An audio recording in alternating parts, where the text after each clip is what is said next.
Is it okay?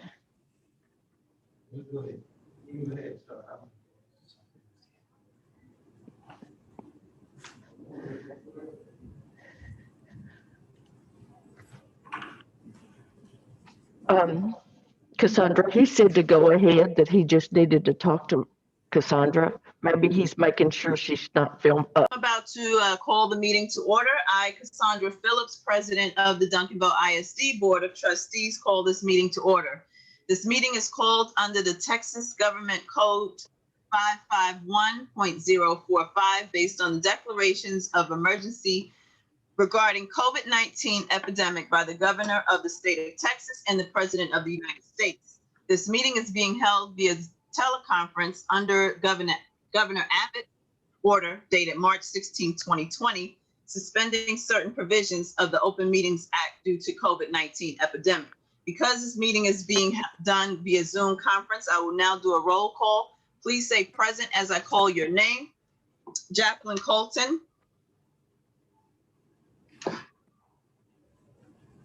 Present. Got you. Carla Fahey. Present. Phil McNeely. Present. Renee McNeely. Present. Cassandra Phillips, present. Janice Savage Martin. Present. Janet Vera Cruz. Present.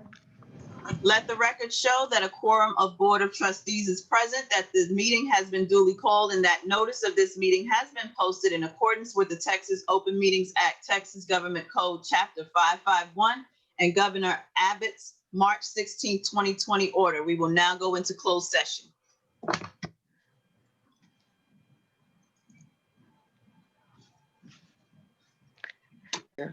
And seeing, bigger and better things.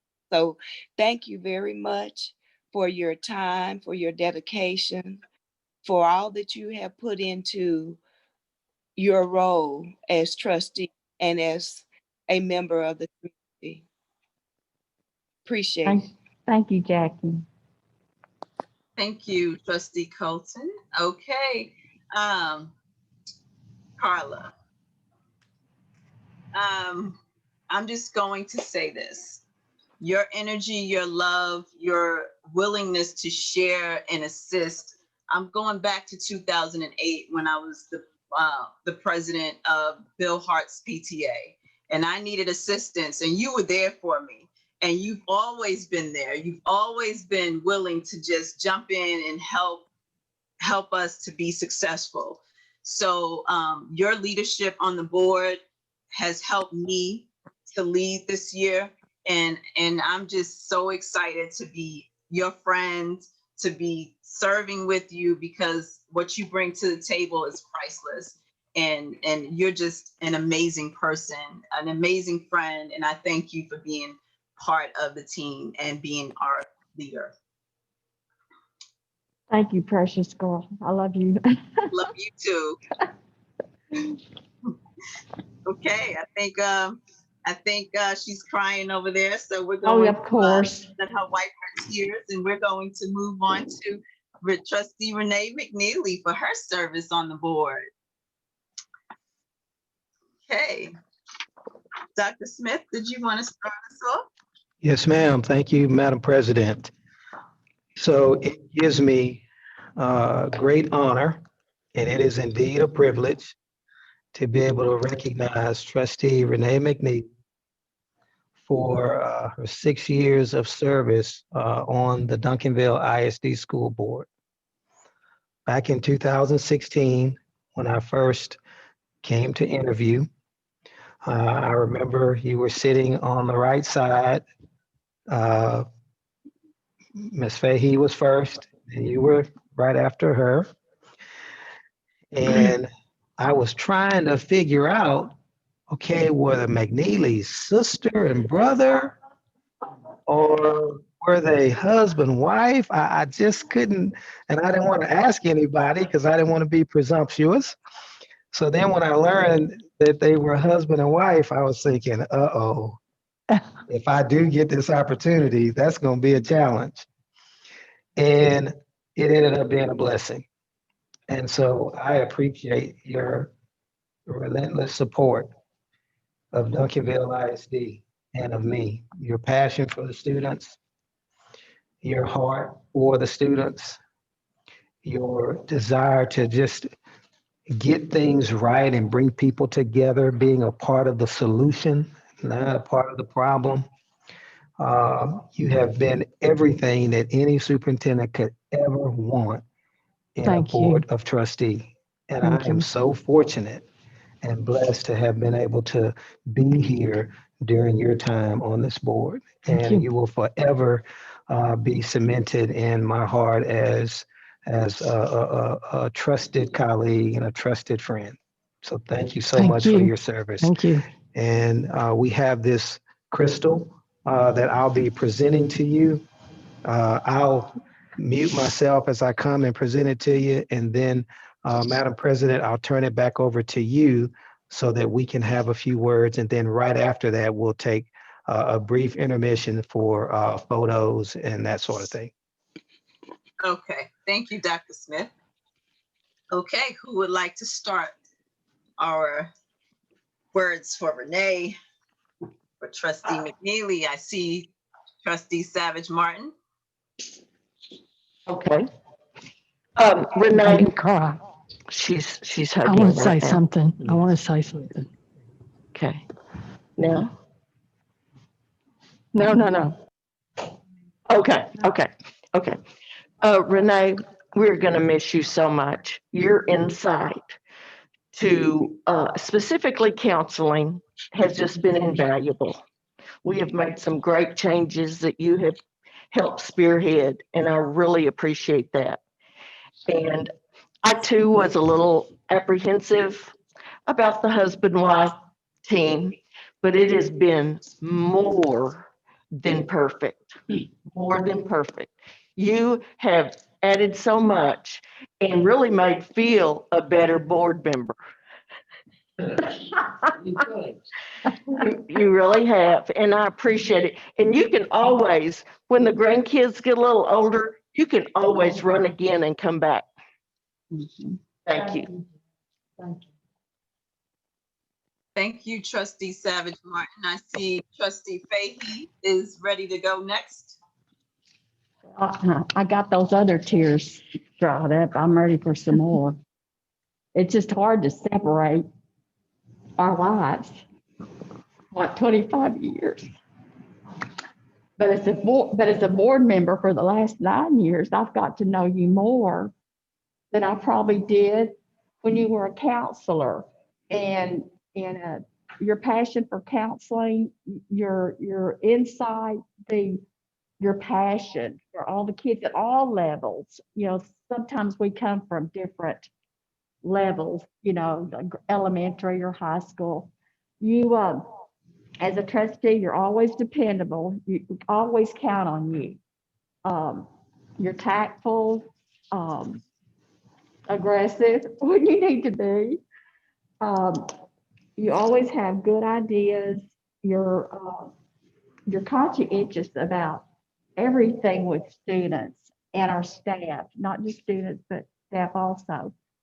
I've noticed that through the years, you've been good for Phil. Yes, you have.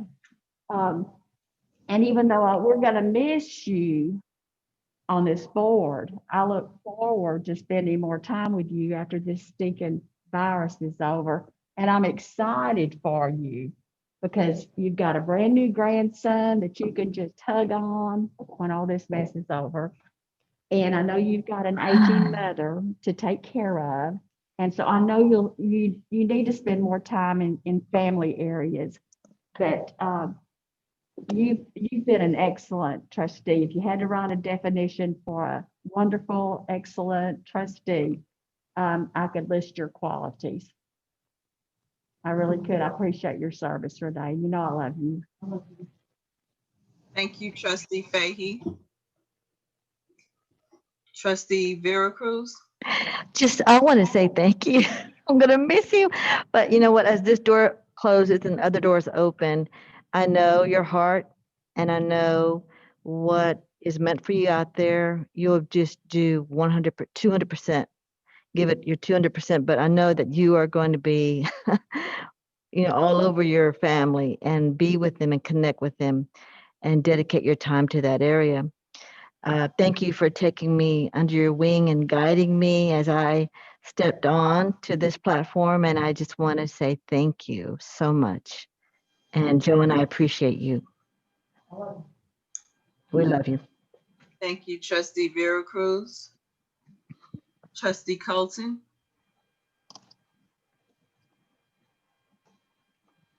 Thank you very much.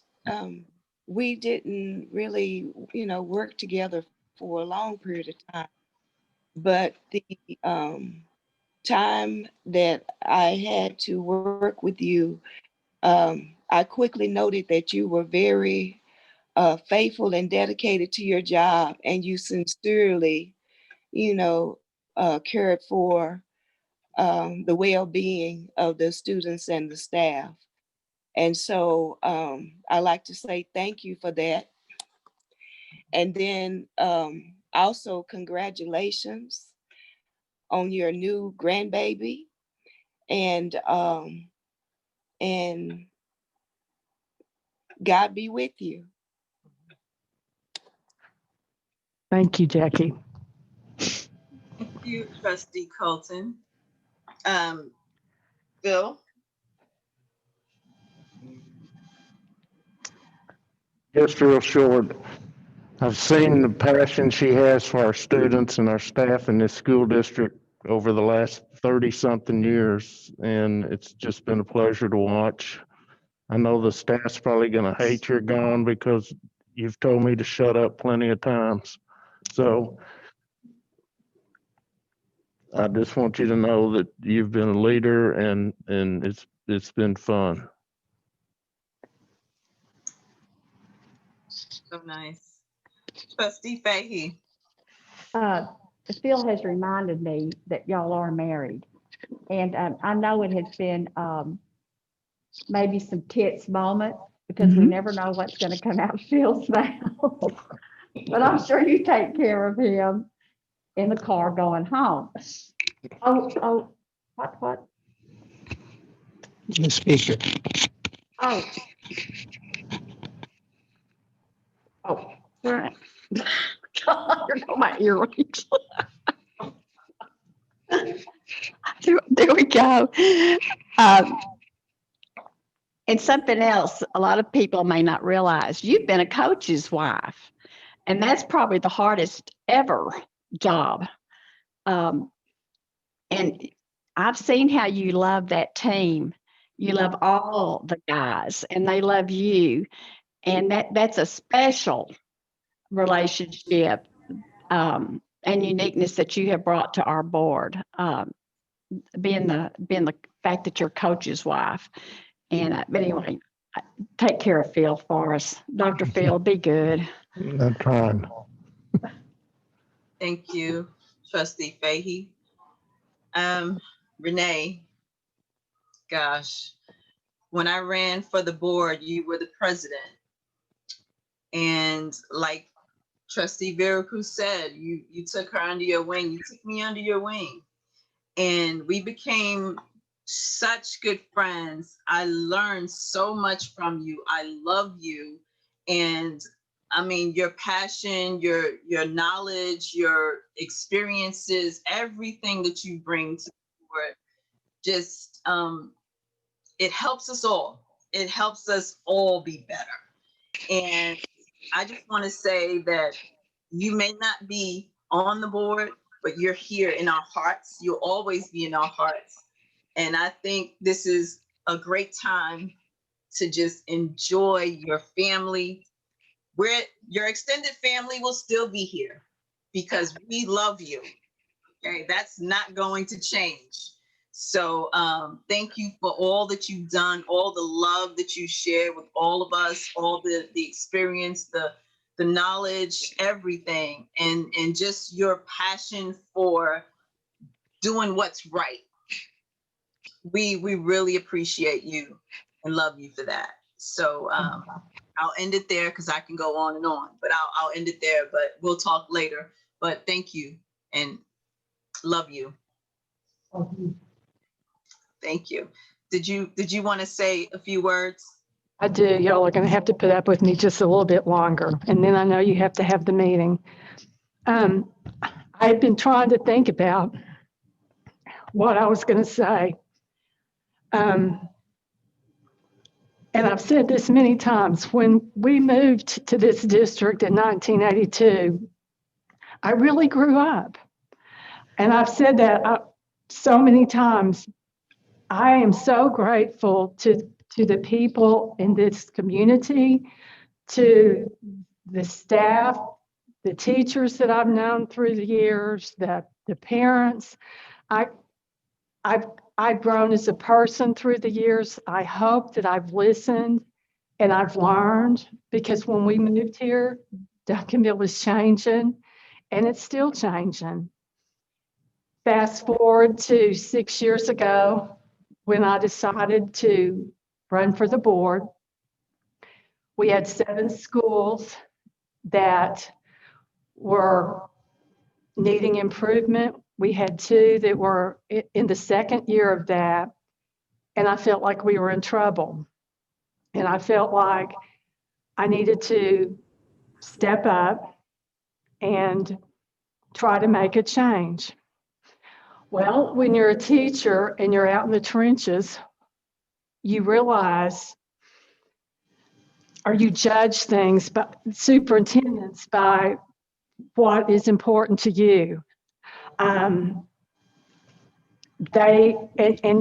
Your vision is your little world, like maybe fine arts, maybe counseling, maybe athletics, maybe English. What I've learned through these 6 years is, as a board and an effective board, you have to learn to look at the big picture, and you have to look out for all kids and what's right for the entire district. And sometimes those decisions aren't easy, and sometimes you're going to get criticism for it. Okay, fast forward again, 6 years.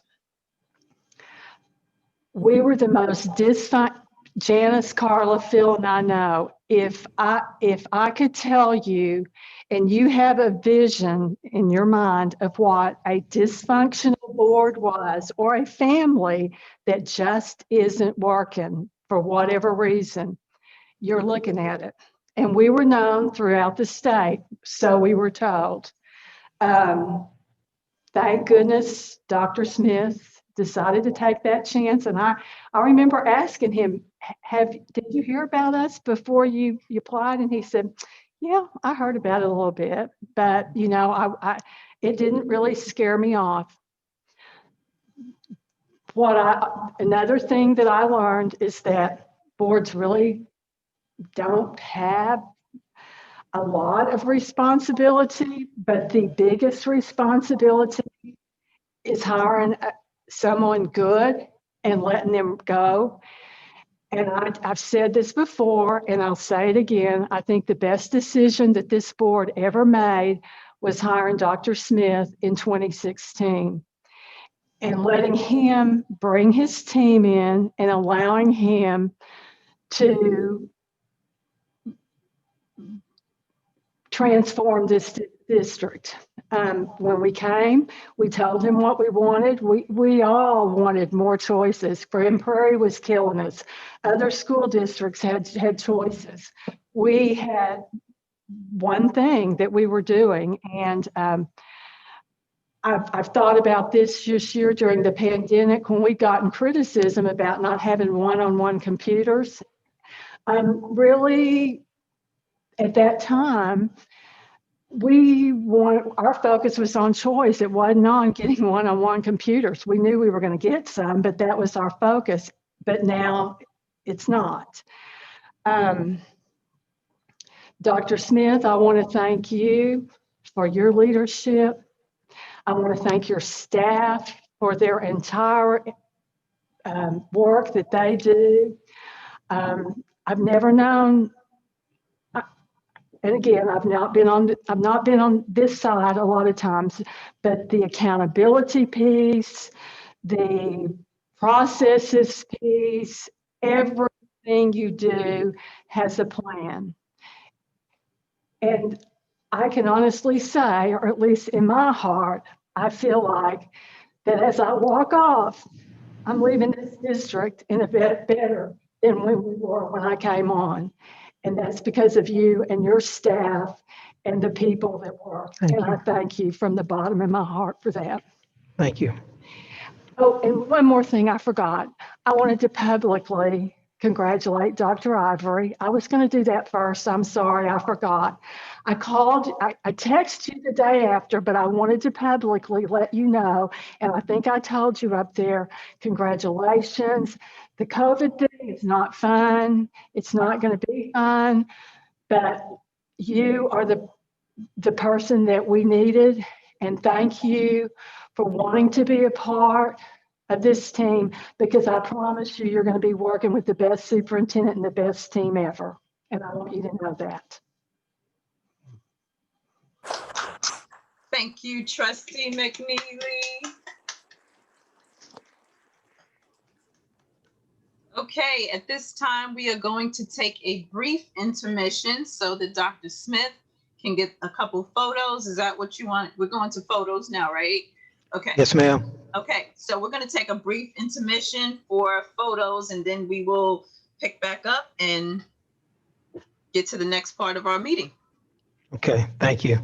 Mhm. You're welcome.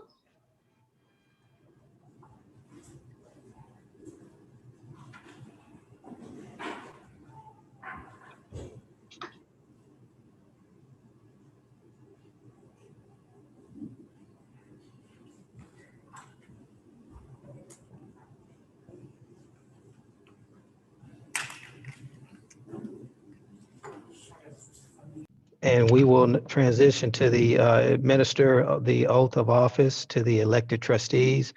We'll call up Miss Debbie Prather to lead that process.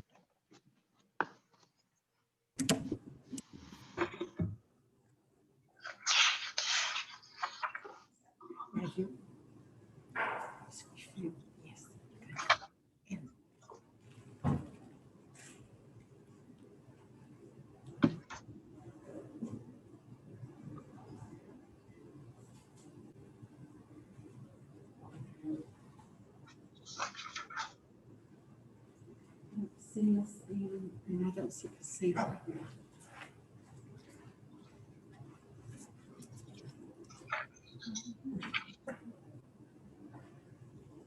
Here we go.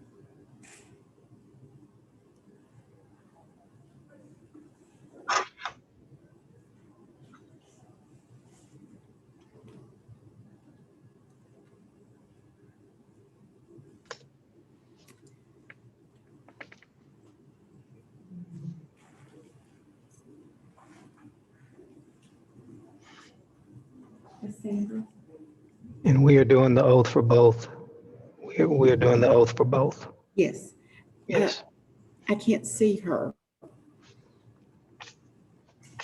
Okay, well, we'll do Dr. Ivory first, and then we'll transition to Okay, very good. Cassandra. That's perfect. Perfect. Okay. If you'll raise your hand and repeat after me. I state your name. Lasagna Ivory, Do solemnly swear do solemnly swear that I will faithfully execute the duties of the office of the Board of Trustees, that I will faithfully execute the duties of the Board The of Board of Trustees, Trustees. Place Place 4 of Duncanville ISD of Duncanville ISD of the state of Texas, of the state of Texas that will be the best of my ability. to the best of my ability.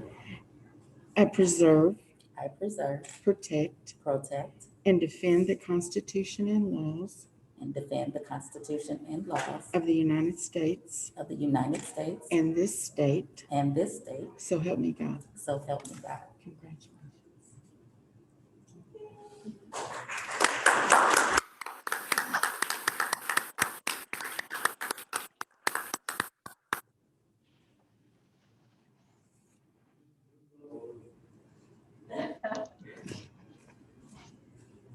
Hello.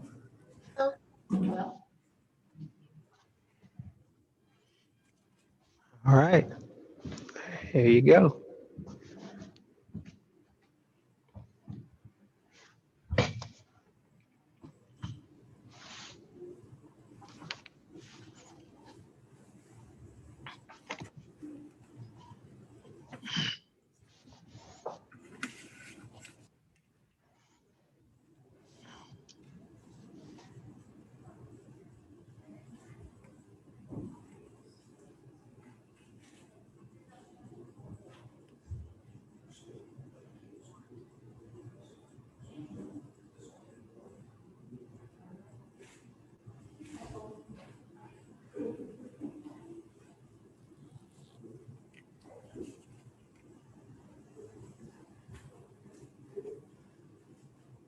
They're getting her set up.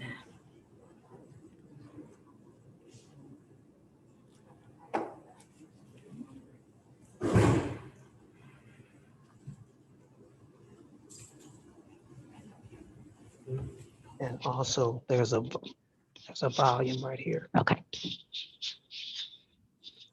don't have to have this connected. Thank you so much, because I had no room to move. Hey, are you ready? I'm ready. Okay. I state your name. I, Cassandra Phillips, Do solemnly swear do solemnly swear that I will faithfully execute the duties that I will faithfully execute the duties of the office of the Board of Trustees, of the office of the Board of Trustees, place Place 5 of Duncanville ISD of Duncanville ISD of the state of Texas, of the state of Texas, and will be to the best of my ability and will be to the best of my ability to preserve, to preserve, protect, protect, and defend the Constitution and laws and defend the Constitution and laws of the United States of the United States and of this state. and of this state. So help me God. So help me God. Congratulations. Thank you.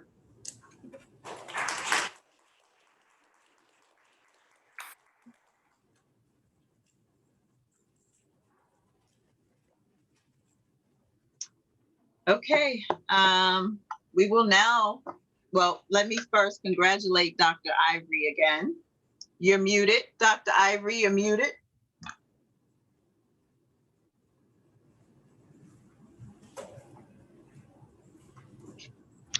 Thank you so much. You're welcome. Thank you. Okay, so Dr. Smith, we're going to take a short intermission for pictures, or did you all get pictures already? Now, we were going to take a brief intermission.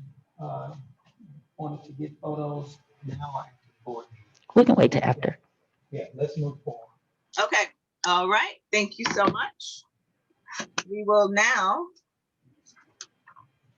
Let's see. Okay, we will now move to public comments on the first report. Actually, I'm sorry, Dr. Bigby has to give his report first before we go there. So we are about to have a public hearing to discuss the first financial accountability rating district's report on school finance integrity rating system of Texas. And this is the first reading, and the presenter is Dr. Ed Bigby. Good evening, Madam President, Good Board of evening. Trustees, Dr. Smith. As you're aware, the state of Texas requires that there's a financial integrity system. Is the PowerPoint up? I can't see it.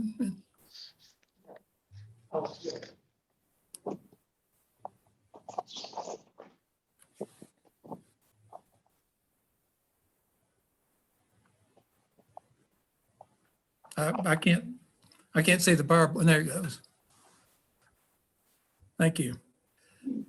Every year, the state of Texas requires that we present this in public. It's a review that every district does. If you'll go to the next slide, we'll talk a little bit about the history of it. This is the 18th year that it's been in force, and the primary goal is to make sure that all school districts are properly managed financially.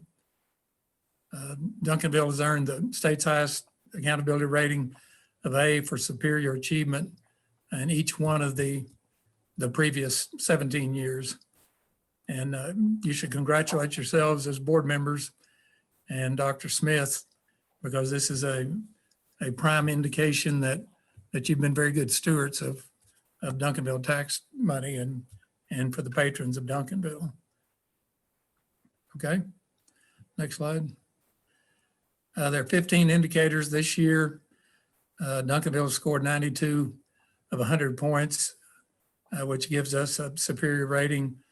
90 points or above is considered superior. All right, next slide. Also in the first report, and we will not cover these here, but they're in your board book, is all transactions involving the superintendent and you as the board, any of your travel or other reimbursements. If the superintendent receives any outside compensation, that has to be reported. If there are gifts from vendors to executive officers or board members over $250, those have to be reported. And any business transactions between the school district and any board members during fiscal year 2019 have to also be reported in the first document. All right, next page. Of the 15 indicators, we lost points on 2. And if you remember last year, these are the same 2 that we lost points on. We lost them the same amount. We had, there's a possibility of 10 points. We received 6 on indicator 8 and indicator 11. Indicator 8 talks about the ratio between long-term debt and assets. And I believe I told you last year, I thought this would be improved this year. Well, it's not, but we are working with our auditors to look at a little different way of considering assets. And I think that'll certainly be up next year. Number 11 is district school administrative ratio. This takes a ratio between instructional administration and central administration to instructional areas, and sets, depending on the size of the district, sets criteria of how many points you receive from 0 up to 10. Once again, we received 6. And if you remember, we discussed this pretty well last time. Duncanville chose about 3 years ago to put a strong emphasis on instructional administration. And those people have been added since that 3 to 4 years ago to begin to improve our academics. And from what certainly I've seen and you've seen, is that's been very successful. So that ratio is probably going to stay where we lose 4 points, but it still doesn't affect the superior rating. Okay, next slide, please. You can see the groupings here of superiors between 90 and 100, above standards 80 to 89, meeting standards 60 to 79, and substandard if it's below 60. Okay, next slide. I looked at some neighboring districts to see points that they may have lost and what areas they lost them in. And I've colored 8 and 11 in yellow, so you can see that every district that's near to us lost points in 8, which is the fixed asset portion, and all but one lost points in indicator number 11. So while we would certainly like to have a score of 100, we're in the same situation as many other districts. That there are some districts that score 100. Dallas is one. When you're bigger, you can do a lot of things differently. But we're going to work on improving those. I don't know that our administrative cost ratio is going to change much. We can reduce that some, but at this point in time, I believe that we're doing the right thing by keeping the instruction emphasis. All right, next slide. And that's the presentation. I'd be more than happy to answer any questions you might have before we actually have the hearing.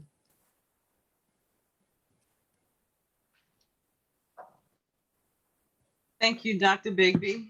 Are there any questions for Dr. Bigby? Okay, are there any public comments on the first report? I can't see everyone. Okay, no public comments. Okay, so we do not have any public comments. This hearing has ended. We will now move to opening ceremonies, and I have asked Trustee Vera Cruz to lead us in the invocation. Thank you. If you would join me in prayer. Lord, we dedicate this meeting to you. Help guide our hearts and mind the way you have designed and deemed it to be written and spoken.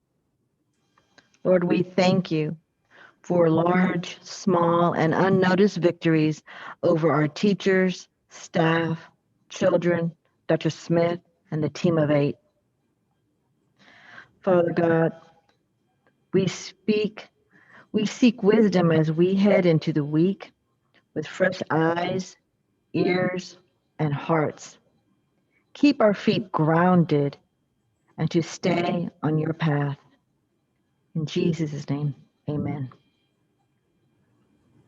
Amen. Thank you, Trustee Vera Cruz.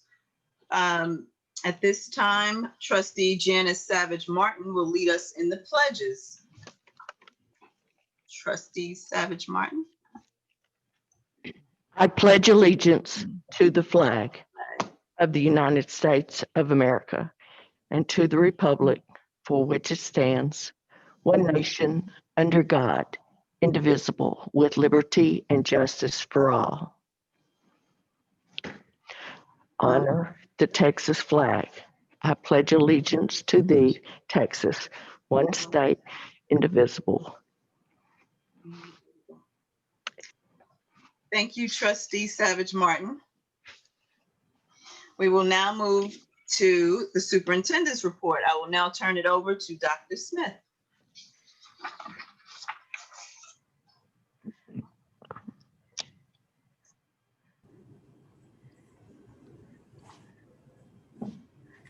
All right.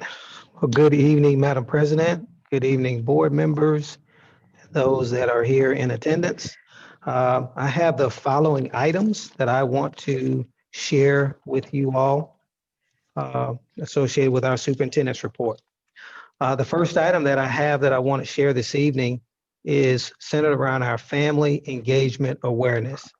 As you know, during COVID, we have really made an effort to keep our parents engaged and provide support for our parents if they've tried to really just learn how to navigate technology, learn how to navigate all the nuances associated with COVID.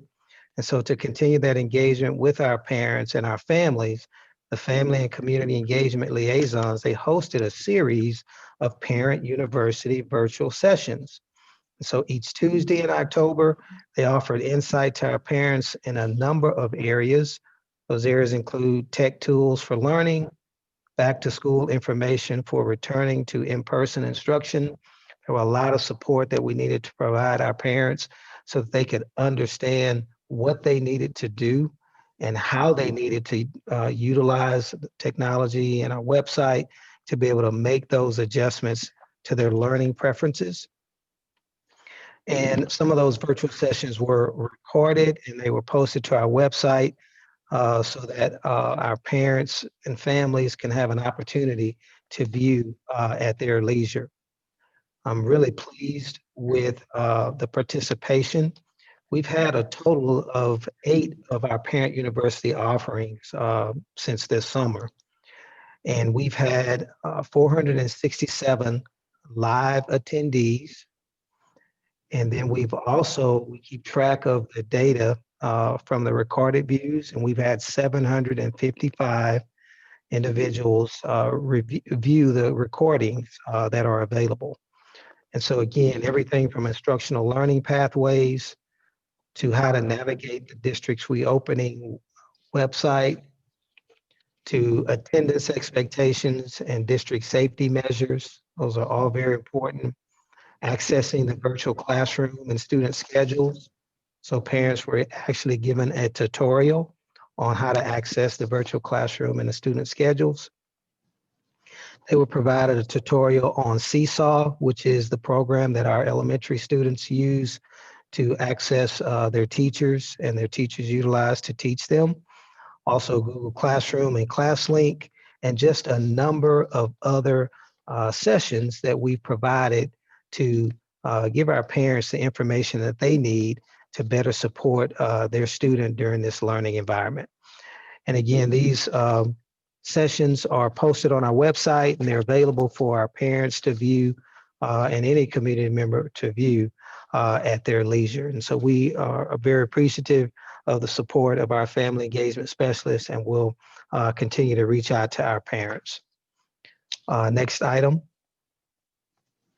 In Duncanville, we certainly believe in continuous improvement, and we believe in supporting our leaders in their growth opportunities. And so I'm really proud to say that a lot of our district leaders, they are always looking to continue to grow and to push themselves to achieve at a higher level. And so this past year, we've had a number of our district leaders achieve their doctorate's degree.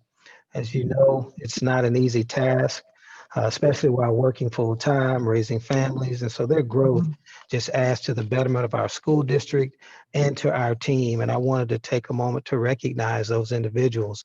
We have Dr. Winifred Goodman, who's the chief of schools for elementary. She earned her doctorate recently from Dallas Baptist University. We have Dr. Melissa Cates. She just earned her doctorate from Abilene Christian University. She serves the district as our in-house counsel. She also supports the superintendent. We have Dr. Tiffany King, who earned her doctorate degree from Texas A&M University Commerce, and she serves as executive director of curriculum and instruction. And then we have Dr. Sam Nix, who serves as chief of schools for secondary. He earned his doctorate degree from Texas A&M University Commerce. And then we have Dr. Catherine Sewell, who serves as our chief academic officer, and she earned her doctorate at Texas Christian University.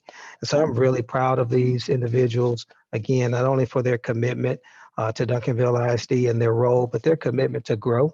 And we certainly have benefited from that as a team here in Duncanville. Next slide, please. Developing our future teachers. In keeping with our Grow Your Own theme, we started a Grow Your Own program for our paraprofessionals in the district. It was important for me and for us to be able to target paraprofessionals who had a bachelor's degree and who were interested in becoming teachers. And so we are so proud of these individuals. You may have heard Ms. Brown speak about our Grow Your Own program recently. Well, these individuals have committed to go through that program, and we currently have 6 paraprofessionals that are in our Grow Your Own program. These paraprofessionals will eventually become teachers. They'll earn their teacher certification, and they'll become teachers here, and we hope in Duncanville ISD. And so we're partnering with I Teach Texas, which is the organization that provides a certification for the individuals in this program, and they're going to support the process for these employees to earn their teaching certificate. I'm told this group is very excited about the process and the opportunity, and I'm looking forward to you meeting them and seeing and getting updates about their experience in this Grow Your Own program. It's going to be a great opportunity for us to invest in our paraprofessionals who've committed to improving not only themselves, but contributing to our school district. Next slide, please. I want to thank the board again for considering the employees in Duncanville ISD. We have been so fortunate at this time when, a lot of our teachers are just really dealing with a lot. A lot of our staff members are dealing with a lot. A lot of our employees are dealing with many, many challenges, and they're reporting to work and they're doing their best every single day. But COVID has presented so many challenges and distractions that it's just too much to even articulate. And so it was so good for us to be able to reward our staff with the $2,000 one-time payment for those employees that were employed in the district as of September 1, 2020. Again, it was great foresight for the Board of Trustees that made this highly appreciated gesture possible for our employees. We have received extensive news coverage about this. I've gotten phone calls from all over the state congratulating us, but also asking how we did this. And so, again, it was great for me to be able to talk about our board and the commitment to support the employees in the district. And I just want to share this brief video with you from one of the news stations. Just call it pocketbook appreciation. Tomorrow, every Duncanville ISD staffer will receive a $2,000 stipend. A district spokesperson says the board realized they couldn't give raises in this uncertain economic climate, but they wanted employees to be rewarded for months of extraordinary effort. Robbie Owens has the reaction. From maintenance to math teachers, the bus drivers and beyond, the Duncanville ISD board delivering a perfectly timed and tangible thank you. Cash, a $2,000 one-time stipend. And we got the email this week and it said, oh, okay, it'll be here on Friday. It was like, what? Okay. Appreciate it. Second grade teacher Gentry Brooks can laugh now. I can't even lie. It has really been difficult. But yes, 2020 has been tough. Planning to the minute, all the way down to having alarms set on your phone to, hey, you got 5 minutes to get on your live session. You got 5 minutes to go pick up your kids from special. So it really buckles you down to make sure that you're on top of everything. Duncanville ISD's administration says that kind of effort has been happening district-wide. We're talking from our custodians who have been on the front lines, our food service employees, feeding our families every day, whether they're at home or in school, to the teachers. Man, the teachers have stepped up. They are doing things they've never had to do, learn how to teach in different ways. Our teacher specialists, our advanced academics. So across the board in the district, everyone is stepping up. And so the board of trustees wanted to make sure that they took care of everyone. In this time when districts are really having to watch those pennies closely, how was the board able to secure the funding for this? Our board knew that having year upon year raises wasn't going to be an option this year. And so they said, well, let's see where we can find funding because we have to take care of our teachers. The board members definitely said that. And so they went into the reserve funds that the district has, and they've been very responsible and judicious with that money. And they were able to take the funding from there to apply here. It means a lot. It just says, thanks for the hard work. We see that you're trying. Robbie Owens, CBS 11. Again, thank you, board. Awesome gesture. Very good, thorough planning back during the budget adoption period. And so our staff has really been very pleased, appreciative with your support. The next item I have that I wanted to report is a 30-year band reunion. I was fortunate to take part in that last week. This was 30 years ago. Duncanville band won the state championship, and the members came together of that championship team. They came together along with Dr. Shine and several other band leaders, and they had a Zoom 30-year reunion. And I was fortunate to have an opportunity to be able to address Dr. Shine, address the band. The band, our current band, did a brief performance for the 30-year reunion band members. And so it was a great opportunity to hear the stories, to see the history of success and the national recognition over 40 years. Was chronicled in our docuseries recently, and many of the individuals that were participating via Zoom, they were able to take a look at that. And it was just awesome to hear them come together, tell great stories, to see Dr. Shine get to reminisce with his former students and the graduates of Duncanville ISD. And it was just great for me to be able to connect with such an awesome group. The next item that I have is just a report on our choir, our men's a cappella choir. They were invited to perform at the 2021 American Choral Directors Association Conference, and under the direction of Mr. Director Jesse Cannon and the Assistant Choir Director, Ms. Casey Levi. We've seen so much growth in our choral department in recent years, and this was a special invitation that they were able to receive. And although our students will not be performing in person, they will no doubt shine as part of the virtual conference in January. So this again just shows the rich history that we have in our fine arts departments, in particular our choir here. And it's a great, great, awesome honor for Director Cannon and for our students to have an opportunity to perform. The next item that I have to report this evening is on the Duncanville ISD Education Foundation. Several weeks ago, we were fortunate to receive a $1,000 donation from the Education Foundation here in Duncanville. It was an absolutely awesome gesture from the leaders there at the Education Foundation. The launch was included was a mention of a sports car that was being raffled by the Education Foundation.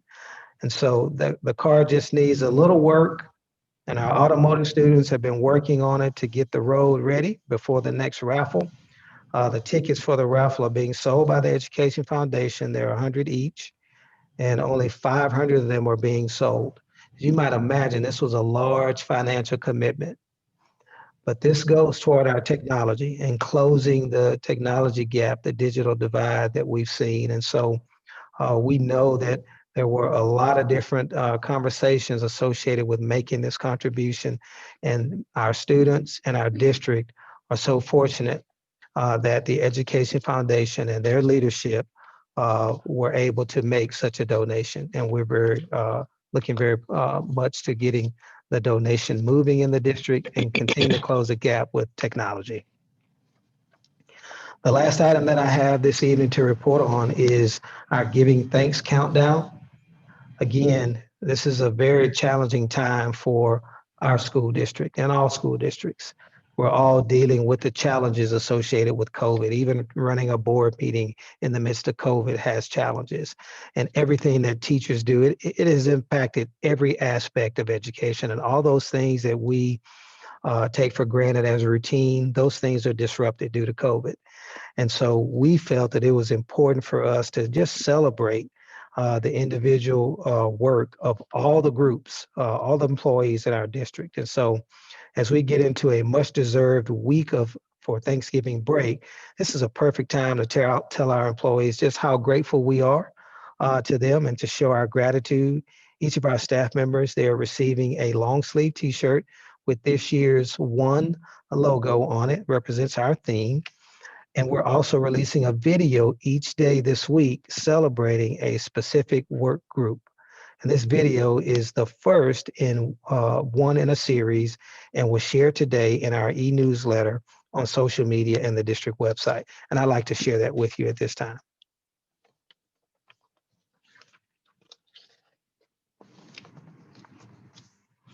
I'm just very grateful to be a part of such a giving, thoughtful staff and team in Duncanville ISD. This year, we have a t-shirt for all of our staff.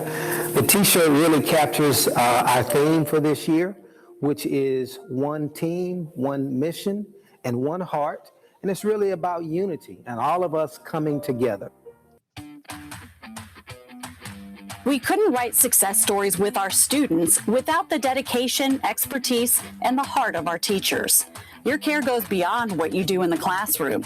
You also spend countless hours working with our students in their extracurricular activities, and you many times follow up with families at home to make sure that your students are on the right track. Thank you for pouring yourselves into our students every day. Librarians, you share your passion for reading, and you're the technology gurus who support your fellow teachers and instruct students how to use the tools provided by the district. Counselors serve so many roles, from creating academic schedules and advising students on college paths to pursue, to being there to simply listen and be a guide when students and staff need emotional support. Thank you, teachers, librarians, and counselors, for serving our district family.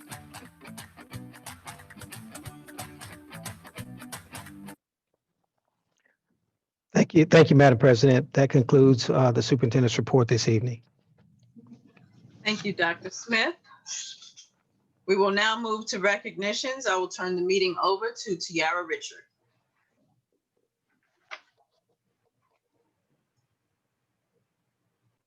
Ms. Richard.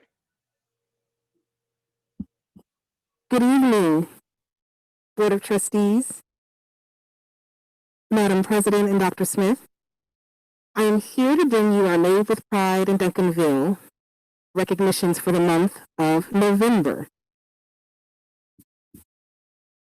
Just want to make sure you can hear me pretty well. I am too muffled, so I'm going to take my mask off so that you can hear me clearly. I have no one around me, but we do have our Made with Pride in Duncanville honorees who will be joining me in the room, but I will step to the side so you can see them. So each month throughout the school year, we generally recognize our Made with Pride in Duncanville student, teacher, and staff who stand out above the rest and really show what it means to be made with pride in Duncanville. And so today, I want to start off by recognizing our Made with Pride in Duncanville Student of the Month, Miss Ashley Yanez. Ashley?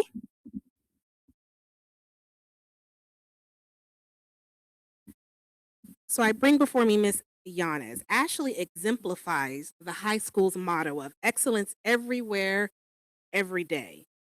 It's evident in her classwork and the way she engages with a smile, whether virtual or in person. She is one of the first to volunteer for community service projects with the National Art Honor Society. She is a very, very talented artist, as you'll see in the information that comes out in the video, that the Made with Pride in Duncanville video. Her artwork was chosen for the district art show flyer. In addition, her artwork was selected to show at the virtual convention for the Texas Association of School Administrators / Texas Association of School Boards. She is currently in AP art class and producing artwork for the College Board to earn college credit. Hearing that after graduation, she plans to become a veterinarian, which was a surprise, but it's all along the same line of what she loves doing. She believes in creativity and giving her heart, and so why not for animals also? Miss Valenzuela was one of the 2 teachers who nominated her, and she said that Ashley has been one of the most reliable, honest, respectful, consistent, and hardworking people that she has ever had in her classroom in her 15 years of teaching. That's very, very high praise. And so we're honored today to recognize Miss Ashley Yanez, a senior at Duncanville High School, as our Made with Pride in Duncanville Student of the Month.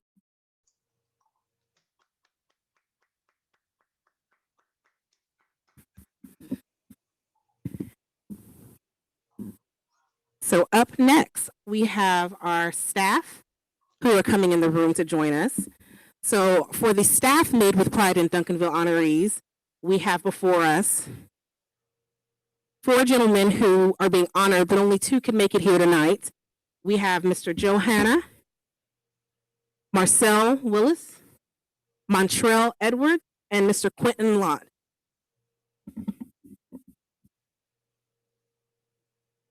So we only have 2 here tonight because they work long hours. A couple of them actually have second jobs that they're at work at now for, and just couldn't make it this evening. But regardless, we wanted to make sure we took the time to recognize them and speak to just the amazing work they do as warehouse drivers here in the district. So at the height of the COVID-19 pandemic, through our current status, the warehouse has been delivering purchases that the district needs really, really bad. They've been making sure that everyone gets those items in hand, into the departments, into the staff's hands. As essential employees, the warehouse drivers returned to work earlier than most. They were back here in April. And when they arrived back in the office at the warehouse, there was a huge backlog of items. As you can imagine, you stop putting out deliveries, but you still have packages coming in. So they had a backlog of they had to collect together, sort out, and get delivered to the necessary departments that need those. So they started receiving all of those backlog packages for the district, delivered those items to the campuses and departments. And then we started ordering more stuff because we needed personal protective equipment. We needed items we had never purchased for schools. And so they were taking all of those items in, thousands of masks, hand sanitizer, disinfectant equipment, face shields, desk shields, and other PPE and safety equipment, and making sure that as that came in, that it was delivered to the campuses and the departments and the people who needed that equipment for safety purposes. On top of that, they still had to deliver their traditional equipment, so textbooks, consumables, and anything we needed to prepare our students for school. So their job has been massive, but they have done it with a smile, and if anyone has received a delivery from any of these drivers, you know it. They come in smiling with a great attitude, just really engaging and wonderful to work with. So the way purchasing and warehouse director Christy Corson described them, she said that I couldn't ask for a better crew to work with on a daily basis. So it is an honor to recognize our Made with Pride in Duncanville Staff of the Month, our Duncanville ISD warehouse drivers today. Thank you.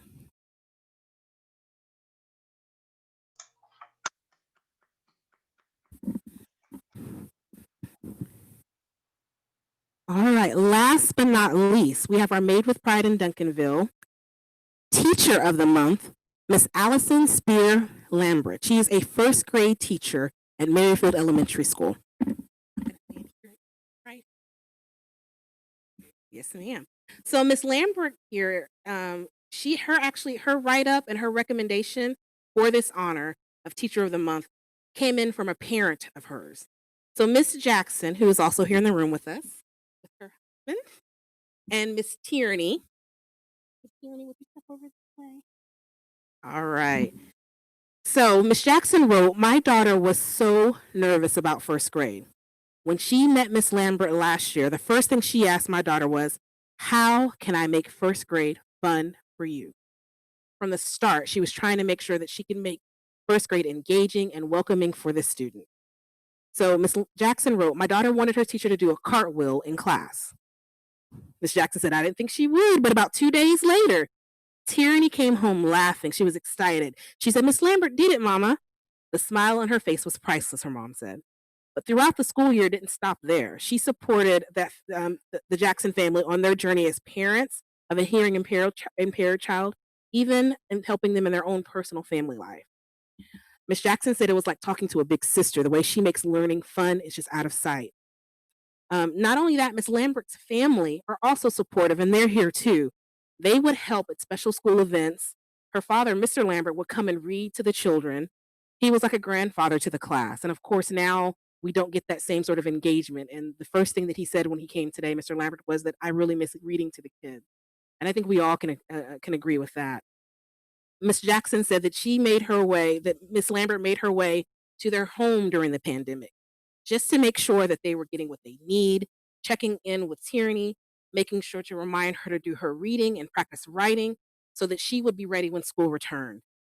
Miss Jackson said she wishes that Tierney's teacher could take her all the way through to college, and things would be better if that were the case.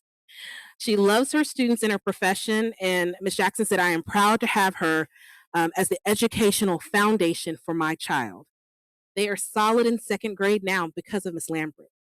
So I wanted to make sure that I took a little time to recognize, number one, Miss Lambert, for all the work you do, Miss Jackson for writing that wonderful message, and Tierney for joining us tonight. You look beautiful. Thank you for being here. And I think that once you see the video, you'll see Tierney open up a little bit. With our Made with Pride in video, Tierney talks a little bit about how great Miss Lambert was for her too. So we want to recognize and honor Miss Lambert as our Made with Pride in Duncanville Teacher of the Month.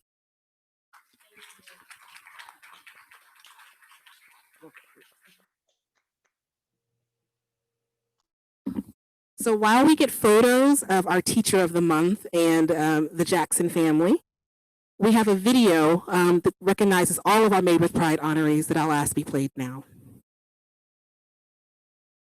Duncanville ISD congratulates the following student, staff member, and teacher who are made with pride in Duncanville. What I want to share with you guys is one of Ashley's first pieces of excellence. And I said with Mr. McDonald's quote that Ashley exemplifies in every way. She epitomizes excellence everywhere, every day. From the moment I met Ashley to today, everything she does turns to gold. And she has such a strong moral compass to do what's right and what's best for her ability. She is hardworking. Ashley's participated in our art competitions through TEA. Her last painting that she did was of these huge sunflowers, and she won a medal for that. Oh, I'm very proud of Ashley. She's like my child. I just love her to death, and I couldn't be more proud of her.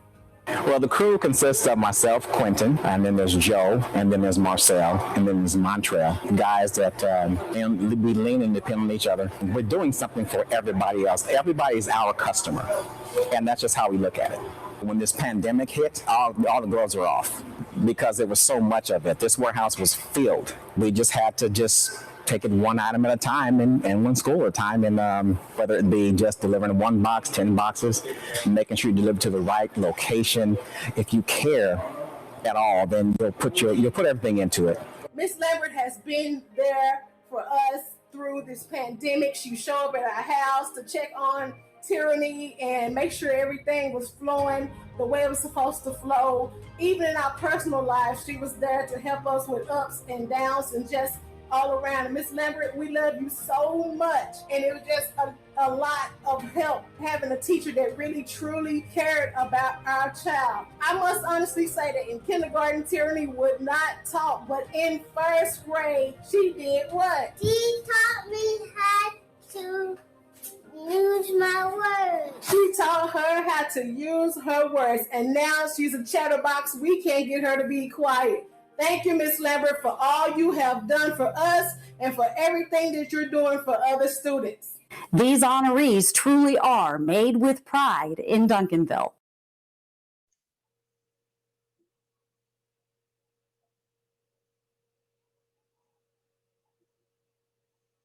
Thank you for allowing us to do our Made with Pride in Duncanville honorees here in person. It meant a lot for them to be able to come to the boardroom and be a part of it here with you in person. So thank you guys for allowing that to occur this evening. And my next recognition for the evening is one that you all know how wonderful our superintendent is. I think that some of the comments early in this meeting sort of exhibit the sort of leadership that he provides us. Well, Dr. Smith just this last week had another milestone. Dr. Smith achieved or earned the American Association of School Administrators, or AASA, National Superintendent Certification with Distinction. He and 30 other superintendents across the nation underwent an extensive 20-month collaborative professional development program. I said 20-month. That's a long, lengthy time to go through a process and go through any sort of program. This program is administered by the AASA School Superintendents Association. It's an effort with the AASA state affiliates, the National School Boards Association, and business and corporate leaders. The master teachers and guest instructors have all been sitting superintendents and have demonstrated a track record of success. So as part of this process, Dr. Smith completed a capstone project that spoke to the achievement he's brought to the district through our choice programs. The way we've grown that program under his leadership, and the way that he has really developed the district into one of choice and one that people are vying to be a part of. One teacher wrote, "Leaders never stop growing." Way to set an example for Duncanville ISD, Dr. Smith. I think that's a great example. And I think I speak for other leaders in the district when I say that our superintendent sets a high example of what it means to keep growing, to never stop learning, and to always seek opportunities to become a better leader. And this certification process is just one more example of that and how he demonstrates that for others. So Dr. Smith, congratulations on the program and completion, and definitely completing with honors.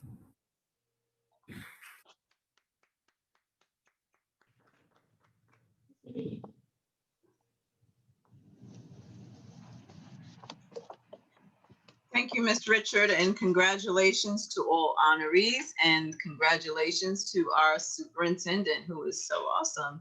Congratulations again, Dr. Smith. Thank you. Okay, we will now move to communications from citizens to discuss pending agenda items before the board. And we do not have any communications from citizens regarding a pending agenda item, so we will now move to the consent agenda. Do I have a motion? Yes, I'd like to make a motion that we move item 9C up to the consent agenda items. Okay, trustee Janice Savage Martin moved, and do I have a second? Second. Was that trustee Vera Cruz?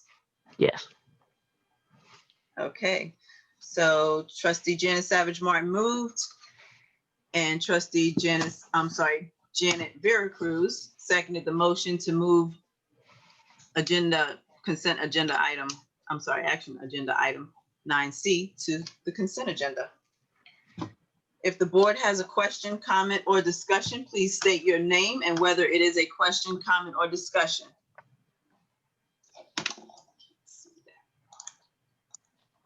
Okay, We are ready for the vote on the motion to amend the agenda. As I call your name, please say yes if you are in favor of, or no if you vote to oppose. Jacqueline Colton, Yes. Carla Fahey, Yeah. Dr. Ivory, Yes.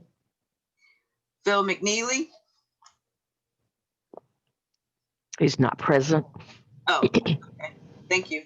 Cassandra Phillips, yes. Janice Savage Martin, Yes.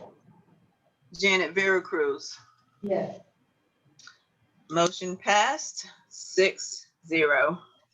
5-0. Or 6. Sorry. Thank you. Okay, do I have a motion to approve the consent agenda as amended? I move to approve the consent agenda as amended. Do I have a second? Second. Trustee Carla Fahey moved and trustee Janice Savage Martin seconded the consent agenda be approved as amended. If the board has a question, comment, or discussion, please state your name and whether it is a question, comment, or discussion.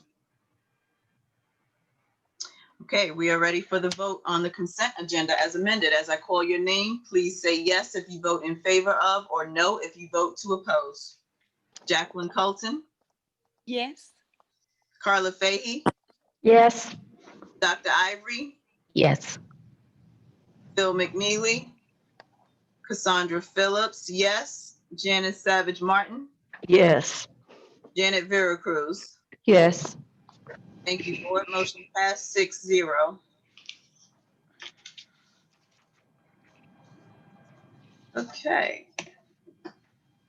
We will now move to the action agenda. And the first item is the audit report for comprehensive annual financial report, CAFR. And the presenter is Dr. Bigby.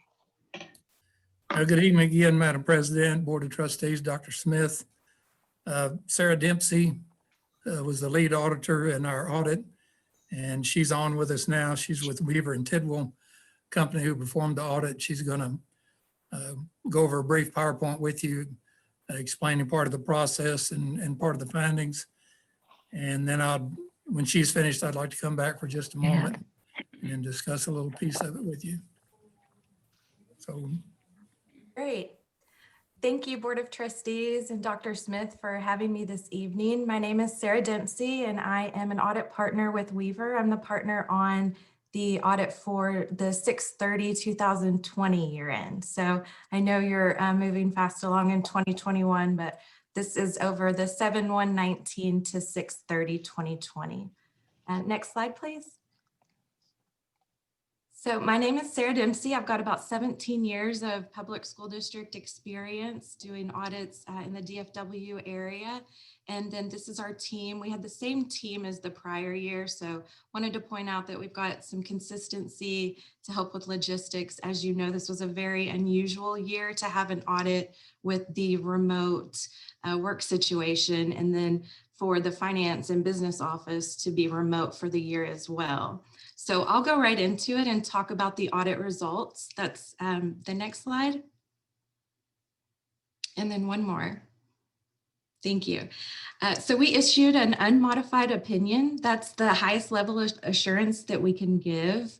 That means that there weren't any exceptions to our report. So the financial statements, we have reasonable assurance to believe that they're materially correct from our testing.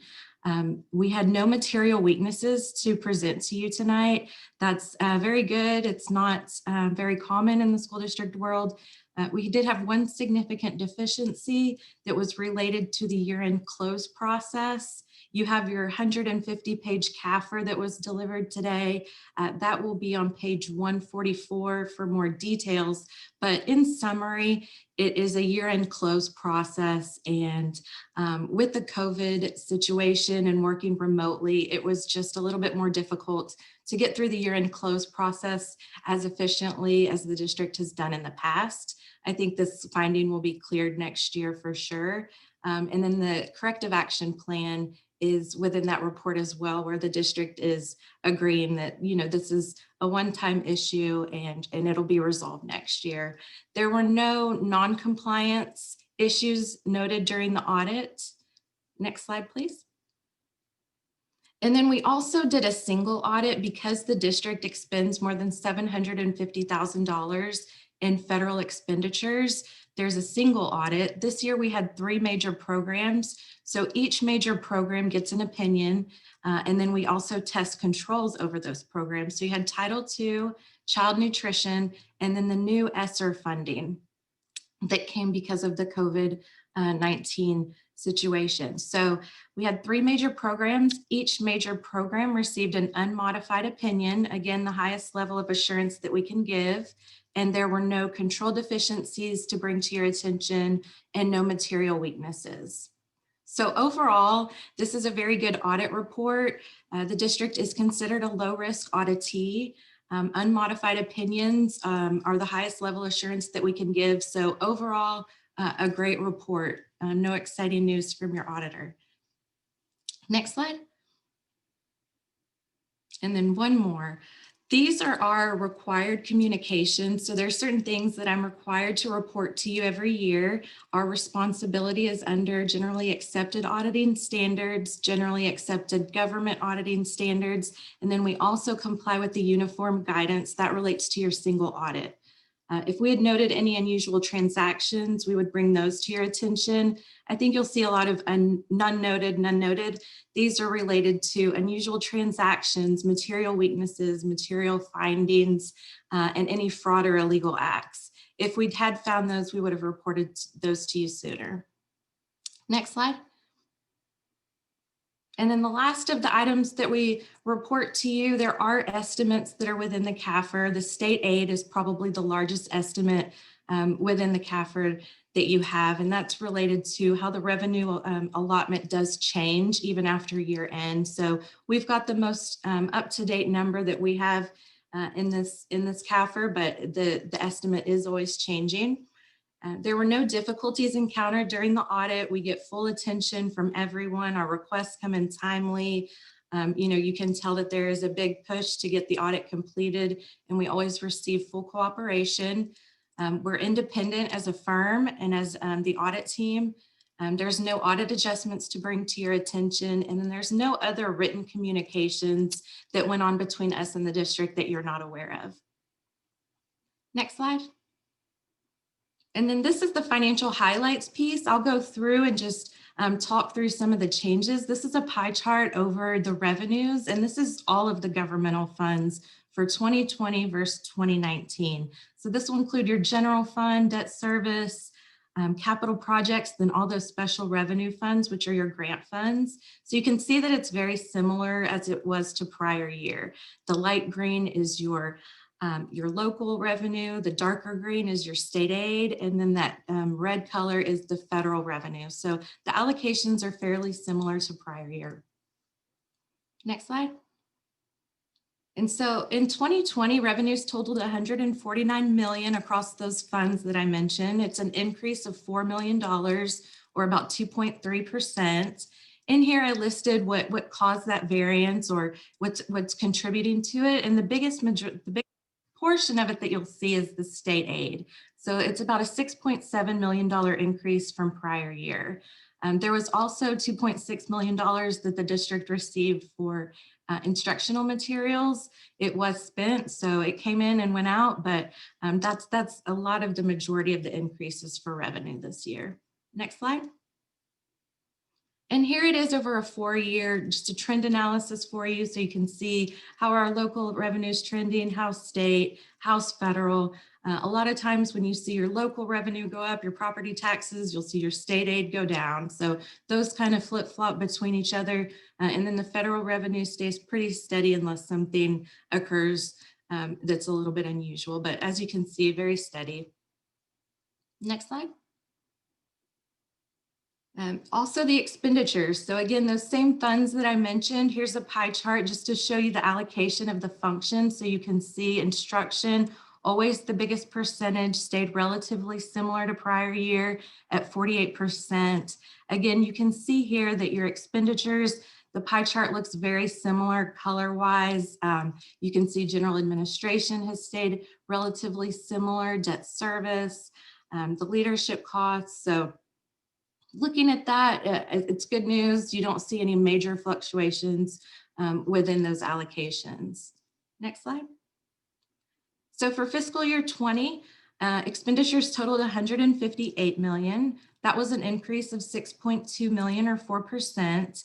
And the largest changes related to those instructional materials that I mentioned earlier, the 2.2 million. And then there were facilities acquisition and construction costs this year that were about 4.6 million more than prior year. And that's where the expenditure increase came. Overall, the fund balances combined, it was a $1 million increase in fund balance. Next slide. This is our last financial, well, I'm sorry. We have a 4-year trend of our expenditures as well.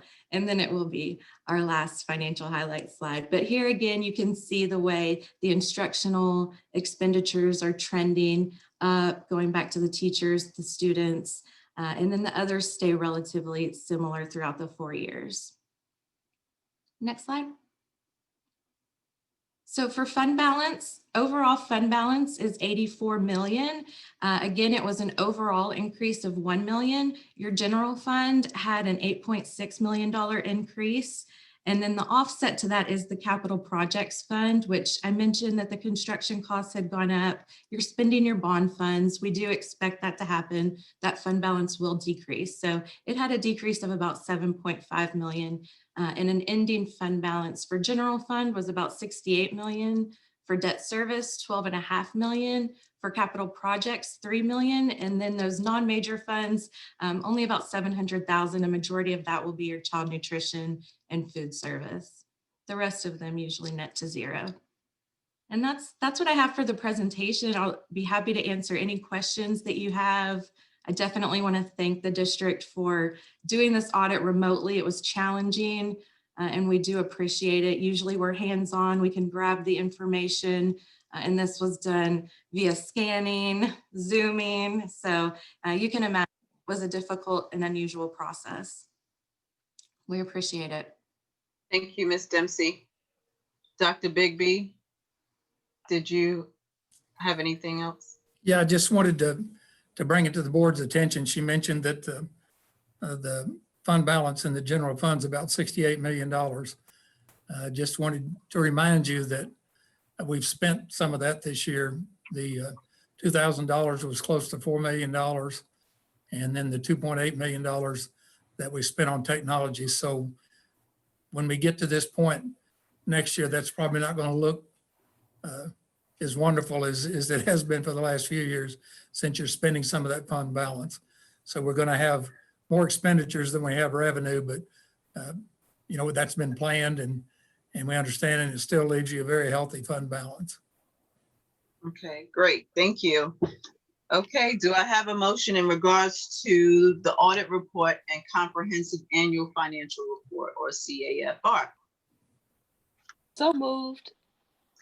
Trustee Colton moved. Do I have a second? Second. I heard two voices. Sorry, Jackie. It was Jackie. Okay, so I have Trustee Colton moved and Trustee Vera Cruz seconded the motion. If the board has a question, comment, or discussion, please state your name and whether it is a question, comment, or discussion. I have a comment. I'm Janet Vera Cruz. Dr. Bigby, and I just want to say thank you for this report and to the team. This is very transparent, and I love the accountability of showing this in the way that it's easy on the eyes and it's an easy flow. I thank you, and I appreciate that. Just wanted to say that. Yeah, thank you. Lisa Miranda is the director of accounting, and she's been a champ through all of this. So if you see her, don't shake hands with her, but pat her on the back. Yes, thank you.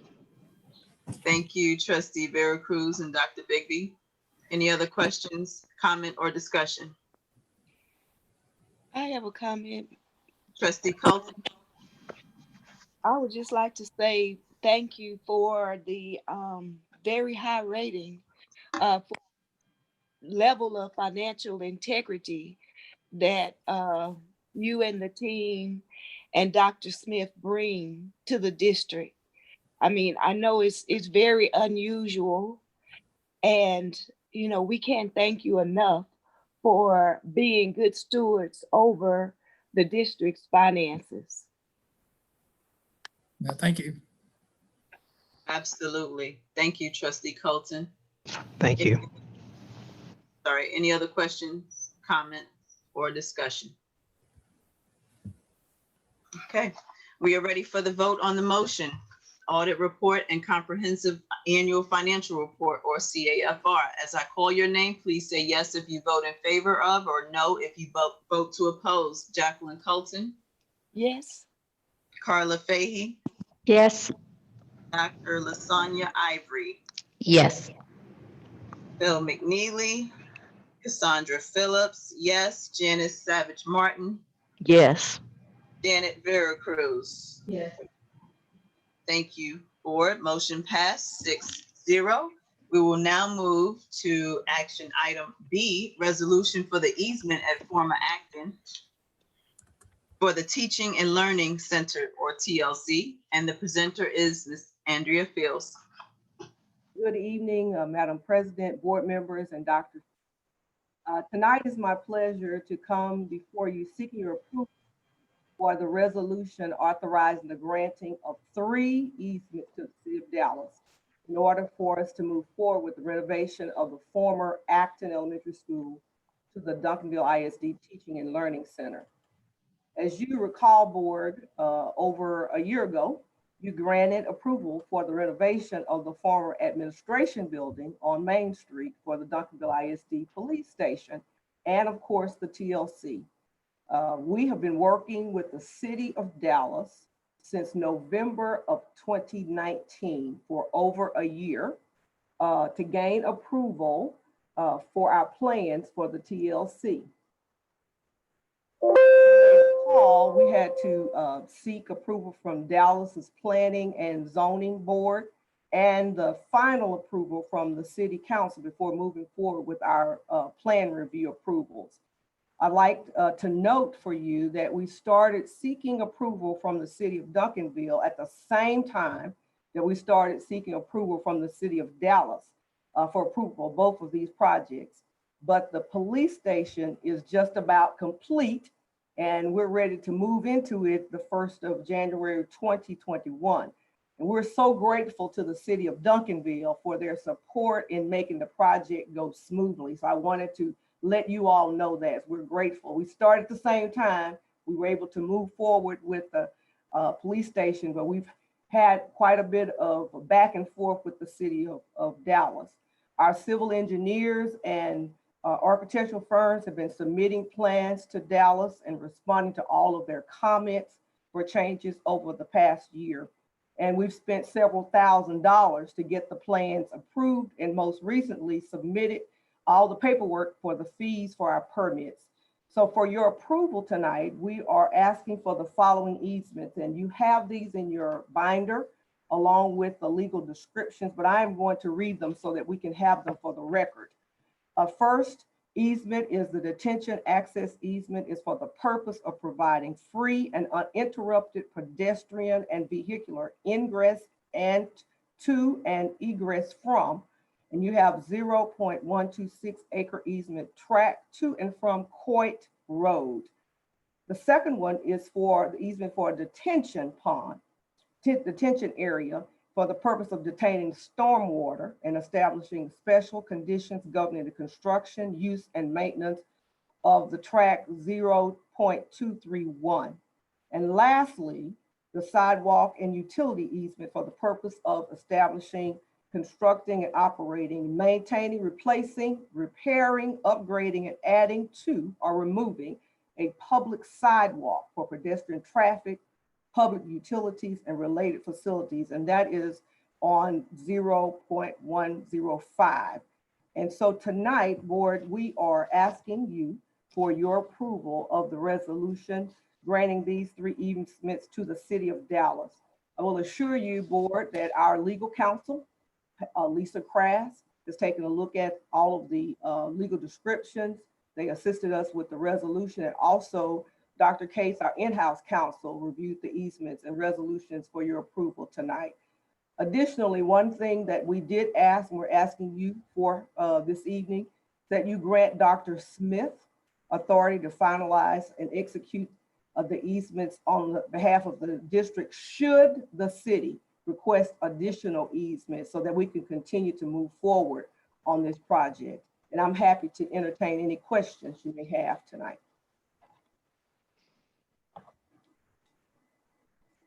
Thank you, Ms. Fields. Do I have a motion in regards to the resolution for the easements at former Acton for the Teaching and Learning Center, the TLC?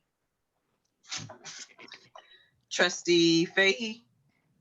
I move to approve the resolution authorizing the granting of 3 easements to the city of Dallas, enabling Duncanville ISD to continue construction on its Teaching and Learning Center project, and approval for Dr. Smith to finalize and execute the easements on the district's behalf. Second. Okay.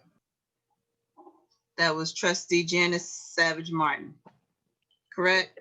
Yes. Okay. Okay, so Trustee Fahey moved and Trustee Janice Savage Martin seconded the motion. If the board has a question, comment, or discussion, please state your name and whether it is a question, comment, or discussion.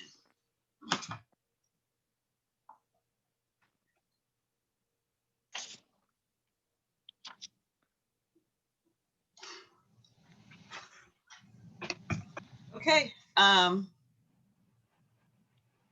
Ms. Fields, I do have a question. Trustee Phillips. Number 1. Yes, ma'am. Coit Road. It says Coit Road, is that? And I know the Court Road's a very long road, so this is descriptions that they have on file for us. So I can check on that, Ms. Phillips, for you. Okay. Unusual because Court Road, what we think is in another section of town, so we will. Okay, that's all I had. Thank you. Okay, any other questions, comment, or discussion? Looks like we're ready for the vote on the motion for the resolution for the easement at former Acton for the Teaching and Learning Center, or TLC. As I call your name, please say yes if you vote in favor of, or no if you vote to oppose. Jacqueline Colton. Yes. Carla Fahey. Yes. Dr. LaSonia Ivory. Yes. Bill McNeely. Cassandra Phillips, yes. Janice Savage Martin. Yes. And Janet Vera Cruz. Yes. Thank you, board. Motion passed 6-0. We will now move to action item D, Contracted Services, Texas Association of School Administrators, or TASA. The presenter is Dr. Kathy Sewell. Good evening, Madam President, Board of Trustees, and Dr. Smith. Thank you for the opportunity to address you this evening. Before you, you will see a request for the board to approve contracted services for training through the Texas Association of School Administrators for curriculum management plan training, as well as for curriculum management audit training for 2 sections of events, one in the fall and one in the spring. And this will be for concluding and actually training all of our district and campus administrators in curriculum management and audit standards. And I'd be happy to answer any questions you all may have.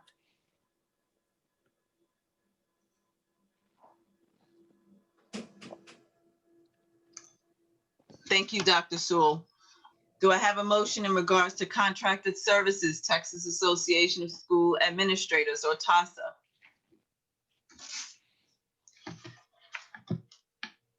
Yes.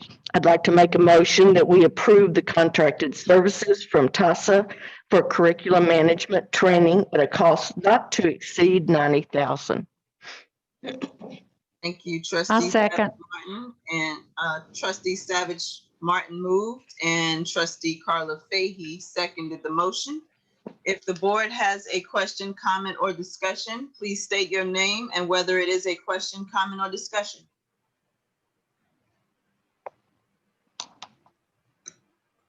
Okay, looks like we are ready for the vote on the motion. Contracted Services, Texas Association of School Administrators, or TASA. As I call your name, please say yes if you vote in favor of, or no if you vote to oppose. Jacqueline Colton, Yes. Carla Fahey, Yes. Dr. Lasagna Ivory, Yes. Bill McNeely, Cassandra Phillips, yes. Janice Savage Martin, Yes. Janet Vera Cruz. Yes. Thank you, board. Motion passed 6-0. Thank you, Dr. Sewell. Thank you, Madam President. We will now move to action item E, district, campus, and targeted improvement plans. And the presenter is Dr. Karen Halashka. Good evening, Madam President, trustees, and Dr. Smith. In accordance with the policies BQ Local and IEC Legal, it is my pleasure to share with you for approval the district, campus, and targeted improvement plans for the 2020-2021 school year. Annually, districts and campuses are required to develop improvement plans for the purpose of improving student achievement. Duncanville ISD goes through a comprehensive assessment, analysis, and design process in order to create plans that align with the board's strategic goals and that intentionally move our district forward in its continuous improvement efforts.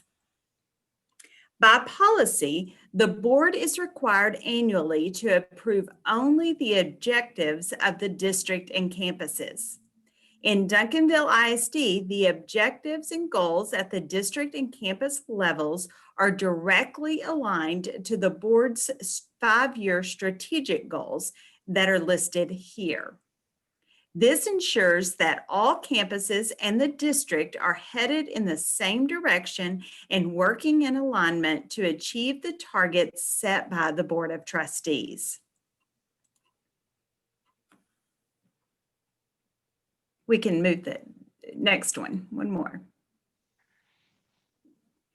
There we go.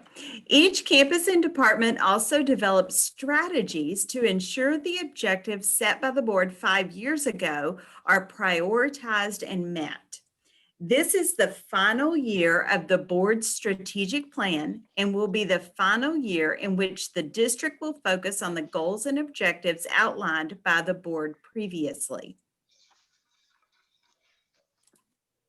While ensuring the board's current strategic objectives are fully embedded in the work of the district this year, we will also begin the process of developing new strategic goals and objectives that will continue to challenge us as a district and accelerate us towards achievement of our future goals.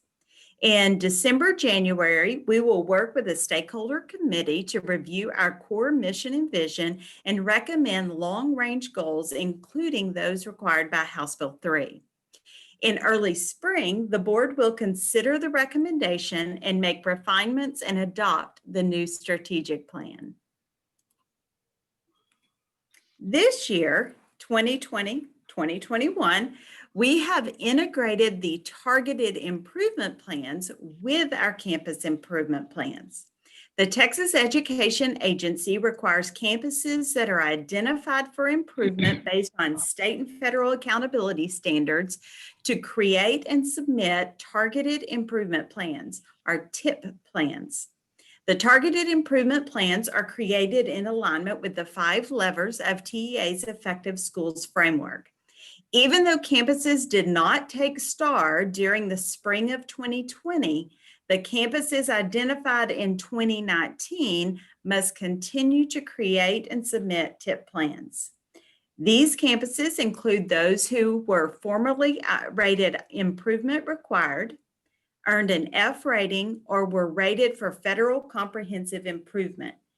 Campuses that received a D accountability rating must also present their plans to the board, but they do not have to submit those to TEA. I believe it's important to note that campuses are having to continue this process of writing TIP plans based on past data and ratings. Campuses and districts did not receive a letter grade in 2020 due to COVID-19.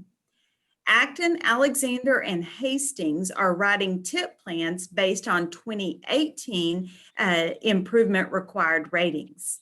As you can see here, in 2019, they all made tremendous gains. Bill Hartz, Hyman, and Merrifield are continuing the process of writing targeted improvement plans based on their rating in 2019. And Pace made some positive gains in 2019 as well, but they're having to continue with the TIP plans based on their graduation data, which is also lagging data. Obviously, we would have liked for these campuses to have had the opportunity to shine in the spring of 2020 on STAR. However, since COVID prevented that from happening, we took this as an opportunity to further analyze the improvement needs of these campuses and create plans that targeted 3 consistent focus areas to work towards achieving this year. I like to call this a back to basics approach, in that the identified school improvement campuses will all be consistently focused on 3 best practices: curriculum alignment, effective planning and instruction, and data-driven instruction. Research has proven time and time again that if schools align to a rigorous and viable curriculum, ensure effective lesson planning and quality instruction, and use data to drive instructional improvements, then students will grow in their learning and achievement gaps will be closed. The school improvement campuses have embedded these focus areas into their campus improvement plans and have presented them to their stakeholder committees for review. The campus and district improvement plans have been posted on the Duncanville ISD website for community access and will be reviewed quarterly to ensure ongoing progress is being made towards achievement of the board's strategic goals and objectives. The targeted improvement plans have also been placed on the campus websites for viewing prior to this evening's meeting. The community is provided the opportunity to speak on the targeted improvement plans, but we've not received any requests from the public for tonight's meeting. Therefore, it is the recommendation of the administration that the board approve the district and campus improvement plan goals and objectives and the campus targeted improvement plans for 2020-2021 school year. I'm happy to answer any questions you may have. Thank you, Dr. Halachka. Do I have a motion in regards to the district campus and targeted improvement plans? So moved. Trustee Carla Fahey moved. Second. Second. Trustee Janice Savage Martin seconded the motion. If the board has a question, comment, or discussion, please state your name and whether it is a question, comment, or discussion. I have a comment. I just wanted to say I love the idea of back to basics. I love that idea. I can appreciate that. Thank you for doing that. You're welcome. Thank you. Thank you, Trustee Vera Cruz. Any other questions? Trustee? Yes, ma'am. Carla Fahey has a question. Are the committees who develop these plans, are they also listed on the websites for each campus? They are listed in their Plan for Learning dashboard, which you guys have access to. They are required to list their committees as well as the minutes to their meetings. And parents are always represented on those committees? Okay, yes, they're required by policy.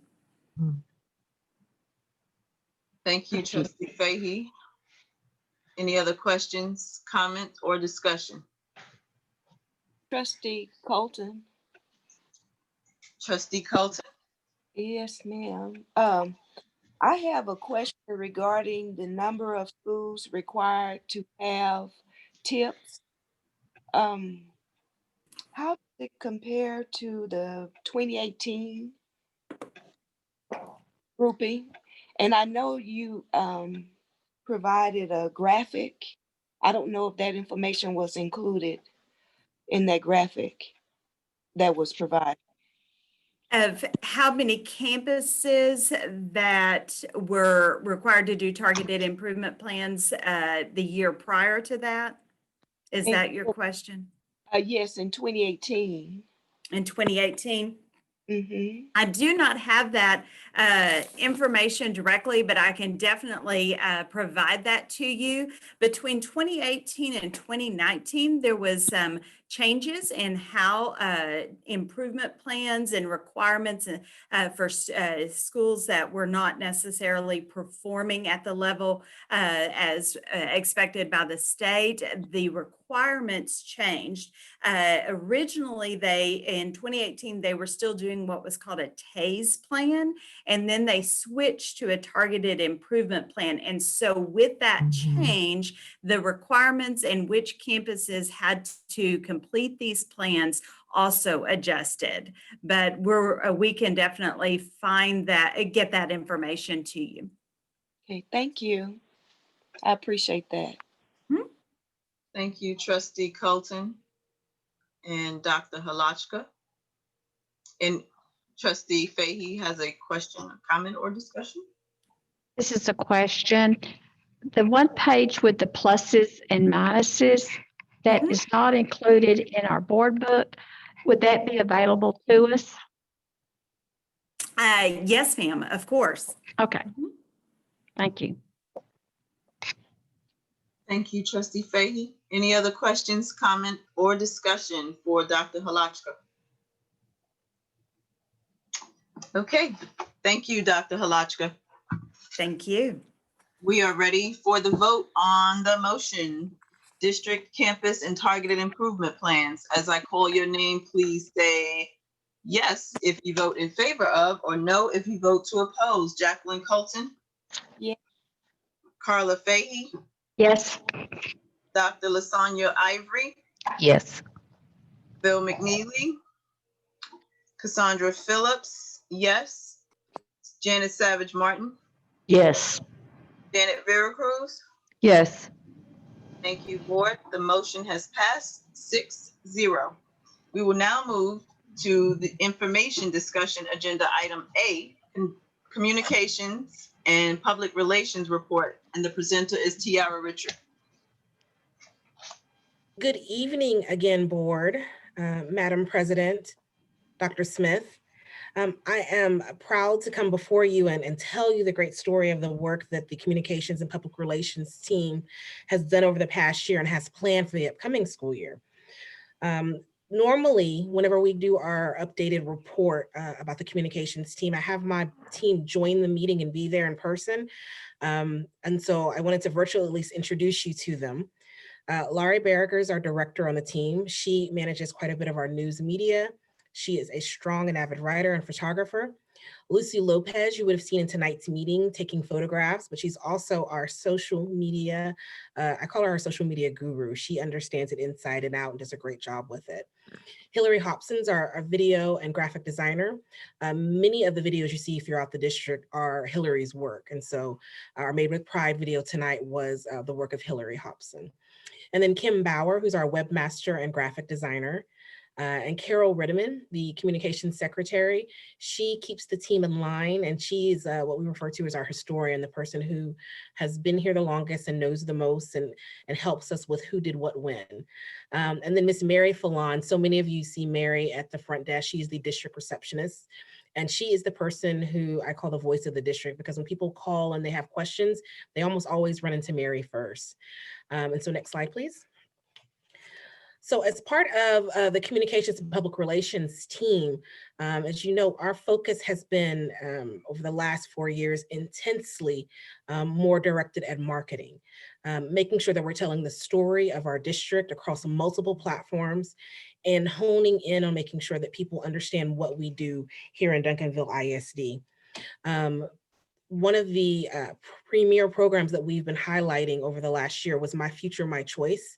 It was a campaign that came and sort of morphed over the years from other campaigns we had, but this one I think honed in on what opportunities are available here in Duncanville ISD, focusing primarily on the high school choice options through CTE, Collegiate Academy, and more, and then the middle school choice programs that have been developed in the past few years. Last year, we had a billboard campaign, and this image was actually one of those billboards. Social media, we had commercials that were played on television, but also across our social media platforms. You've seen them at the football games on the video boards there. So we're making sure that we're using all sort of opportunities to tell the story of our district across multiple platforms. Pre-K enrollment is another area of focus as we've continued to enhance that and increase our pre-K enrollment opportunities here in the district. That is a campaign that has been very strong. Just this past week, we enhanced our pre-K enrollment, knowing that there's still opportunity to get more students in by doing door hangers through various apartment complexes that tell our community members that it's not too late to enroll for pre-K still for this school year. So again, taking different approaches to make sure that we're reaching our community where they are and where they get their information. And one of the big things that we do with marketing, because there's advertising marketing, content marketing, there's all sorts of ways to market, is making sure that whenever our organic opportunities arise, we take full advantage of them. So for example, whenever we can tell the story of the $2,000 one-time payment that the district and the board designated for all employees, we're going to make sure that we push that every way we can to tell the positive story of Duncanville ISD. And in doing so, demonstrate why we're a place that people want to be, where they want to work, where they want to send their kids. And so making sure that we take full advantage of that. Another thing is when we have specialty programs and awards, that's another example of those organic moments. The Ain't No Band documentary series that we did last year, Dr. Smith talked about that during the superintendent's report. That is an example of seeing an award, a statewide award that our band was receiving, and taking advantage of that to tell the story of our band and the history and the legacy of that band. And in doing so, our band became the envy of so many other schools across the state because they had this really polished video that tells the story of who they are. And so those are the sort of things that we try to do consistently with our marketing approach. Next slide, please. And as I mentioned, we talk about making sure that we get our stories out every way possible. We will use our platforms extensively. We will use every one of them that we have, but we're also making sure that for every story that we pitch or that we're writing ourselves, we're pitching those to local news also. Sometimes they're picked up by local smaller platforms like the Focus Daily News, which is a great community publication that talks to our people here in town. But we're also making sure that we're stretching across to as many larger platforms as we can. We don't go a week without making a media pitch, one or two, depending on what stories are going on and what's out there. And we'll do it different ways depending on the story. And then we also have the opportunity and the benefit of having outstanding sports programs that really get us on a public stage. You've got to take advantage of those things when you have them. And so we definitely make sure that we do so. So news is a big part of what we do and making sure that we get news coverage. Next slide, please. And to demonstrate a little bit about how extensive our news coverage is, Laurie does a great job at monitoring the news stories that we publish, seeing where we are getting increases, and we make adjustments along the way. Just like our teachers and our principals are addressing their data and looking at it to see what works and what doesn't work and how to tweak and make adjustments, we're doing that consistently with our news coverage, with our social media, with our website. We're looking at our own data to make sure that we can make adjustments along the way and see if what we're doing actually works. We know that more is better when it comes to news. And so every opportunity to have more stories out there. This last year, we actually had more stories picked up than in previous years. And that was an extent of, number one, sports. The fact that we had our girls and boys basketball teams, both at state, That was huge, plus our football programs. But on top of that, we're still pitching our own stories and making sure we're taking full advantage, because we want to be the owners of our own destiny. And so every opportunity we can to make those adjustments of how we're pitching, we're doing so. I wanted to bring your attention to this last column, the approximate dollar value. So what Laurie does is she looks at the news coverage we've received. So for every story that runs, for example, for television news, she also looks at the ad value for that same time slot. So how much would it have cost to pay to have an ad or an advertisement or a commercial in that same time period? And that gives us a value of how much that would have cost if we had paid for that free news coverage. And so this tells you that we last year had more than $19 million of free news coverage through our pitches and the information that's out there about our district consistently in news coverage. And again, that is free, that's at no cost to us. And so we're making sure that every opportunity we get to tell our story and get it on a broader platform, we will. Next slide, please. And for every story we do, you will see it multiple times, multiple ways. So every story that we create and develop ourselves, we make sure that it runs on the website, it runs in our e-newsletters, it's pitched as media, and it runs on social media. And then when media pick up that story, we push it again as an in the news story. So we push it once more on social media. So again, we are about making sure that if you missed it the first, second, third, or fourth time, you're going to catch it the fifth or sixth time. So again, pushing out our message and the great stories that are happening in Duncanville consistently are a big part of what we do. And again, Ms. Lopez does a wonderful job on our social media, and we've seen our numbers grow. We've made adjustments along the way. Our engagement is growing, and engagement is big on social media. So continuing to see that increase. Next slide, please. And one thing we do every week, a level of consistency we give to our parents and our staff, are our e-newsletters. These are electronic newsletters that go out by email every Monday. So the Community Informer is a newsletter that goes to every enrolled family in the district and anyone who chooses to sign up to receive that message. And so that e-newsletter is one of our big marketing pushes that happen consistently. And they're the stories that are constantly being told in the district. We always have a feature in that newsletter, and then we have other informative information people will need. And so we're constantly making sure that we're pushing that way. In addition, we have a staff news, which goes to all of our employees here in the district.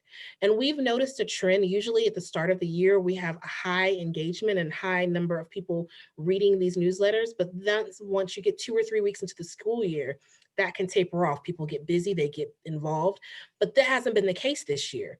This year, our engagement has remained really, really high. We can see how many times each of these newsletters are opened, how many times people are clicking on different elements on it, whether it's a video, a link to photos, anything that we provide in there that you can actually touch. We're monitoring that too.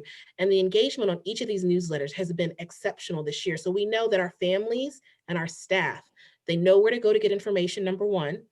And number two, they're starving for information. They need to know what's going on, and because the engagement continues to be so high. So this is a time where we take full advantage in making sure that we're pushing everything we can out there for our communities. Next slide, please. And I wanted to come back to our website. So Kim Bauer joined our district last year, and she knew that coming in that one of the things we're going to have to do was develop a new web platform. Last December, she made a quick turn and we got a redesign on our old platform. But this summer, in the middle of a pandemic, Ms. Bauer actually rolled out a new website platform that is clean. It's much easier to maneuver. The information is easier to find. And we're continuing to make progress with that website, making sure that we don't lose that level of cleanliness, to make sure that things are easy to find and searchable. And so we're constantly tweaking along the way. But the platform that we have now, we've getting a lot of compliments on, and it's just much easier to maneuver through. And that makes a big difference. And again, Ms. Bauer did this with the support of the team, but during the middle of a pandemic, she rolled it out this summer as we were still working at home. And so that was a lot of long, long days, but she did a wonderful job on it. And I give her really high credit for the work that she pushed into this website. And then last slide. I talk about the Ain't No Band docu-series that we did last year. Well, this year, we are spending time focusing and doing a docu-series about the first graduating class of the Duncanville High School Collegiate Academy. So these are the students who started it all, and they will be the first to graduate through this program. And so we've got to tell the story of that, of course. And so we are spending time talking to 4 students who were in the Duncanville High School Collegiate Academy, capturing video of them, letting them tell us their story about the program, how it's worked for them. And then we'll be pushing that out to our community. 2 of those stories will be this fall and 2 in the spring, and then we'll culminate with the graduation ceremony in June. And so the purpose of this is really to help people understand what it means to go through a collegiate academy like the one Duncanville High School has, how unique it is, and how our kids are going to be walking across that stage with both a high school diploma and also an associate degree, and what that journey was like for them. And so I think that it's important that we continue to tell the stories that are happening in our district. And this is just one example of really delving in and telling the behind the scenes of how it works and using our kids to do that. And so Ms. Hobson's been working diligently on that, and you'll see some more of that coming in the next few weeks. This is just one example of the great work that the team is doing and really telling our story. I'm available for any questions you have. Thank you. Thank you, Ms. Richard. If the board has a question, comment, or discussion, please state your name and whether it is a question, comment, or discussion.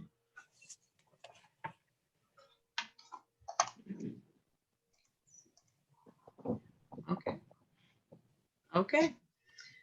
We will move to the information discussion agenda item B, instruction materials proclamation 2021 timeline and the report for adoption of pre-kindergarten materials. And the presenter is Dr. Kathy Sewell.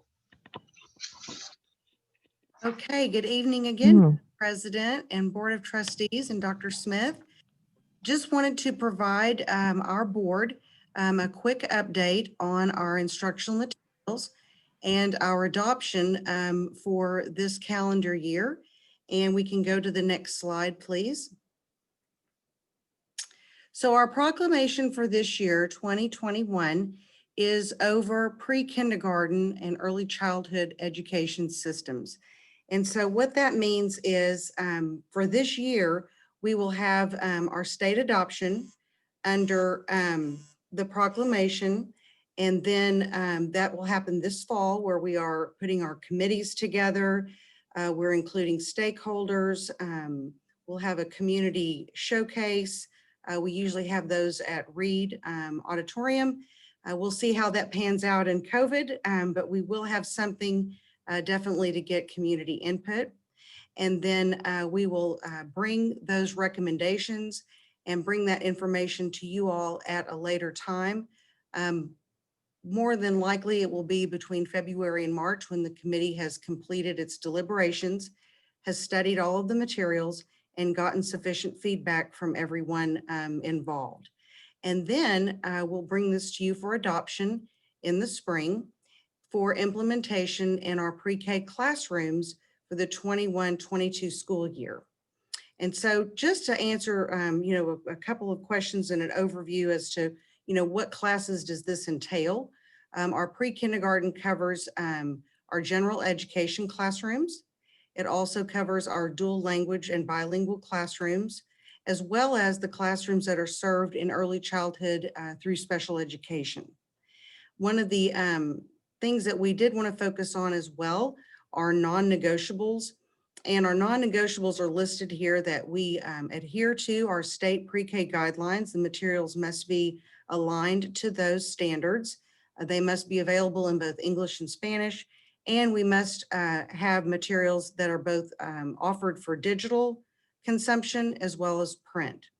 And at the end of the slide, you can see the committee will be administrators, teachers, coordinators, key staff, and we'll have parent and community representation.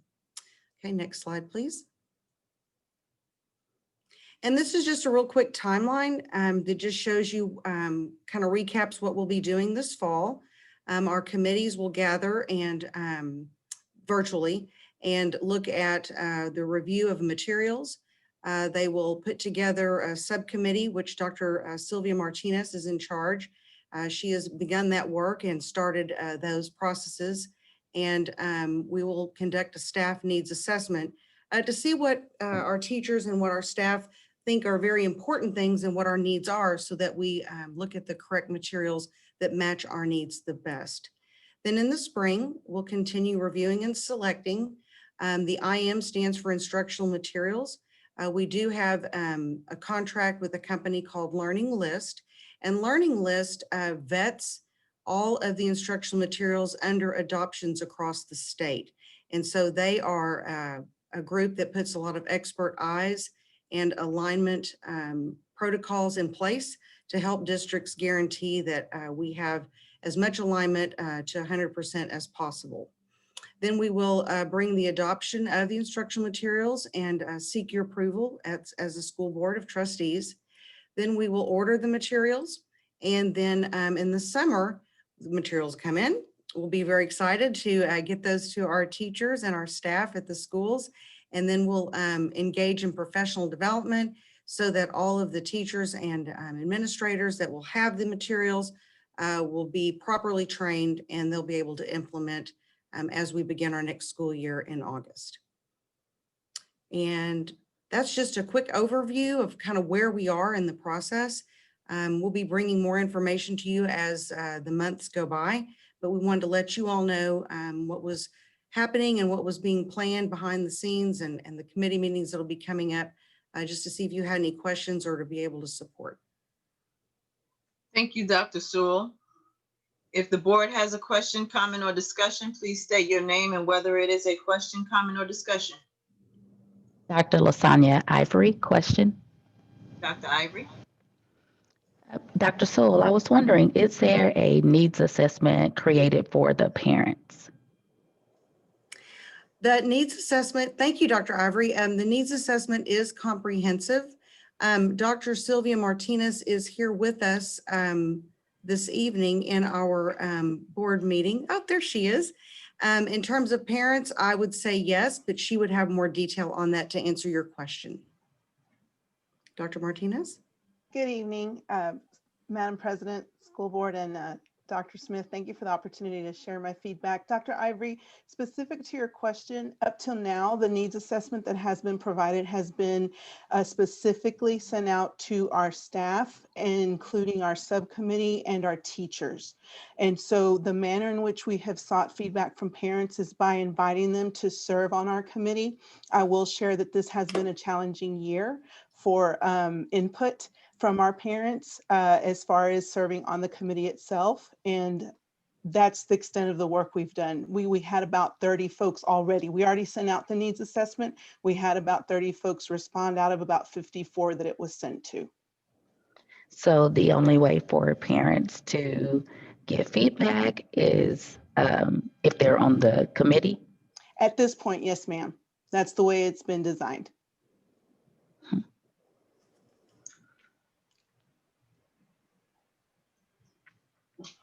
Is that, are you okay, Dr. Ivory, with the response? Do you have any other questions? Yes. Okay, thank you. Thank you, Ms. Dr. Martinez, sorry. Looks like we have a question or comment or discussion from Trustee Fahey. Yes, question.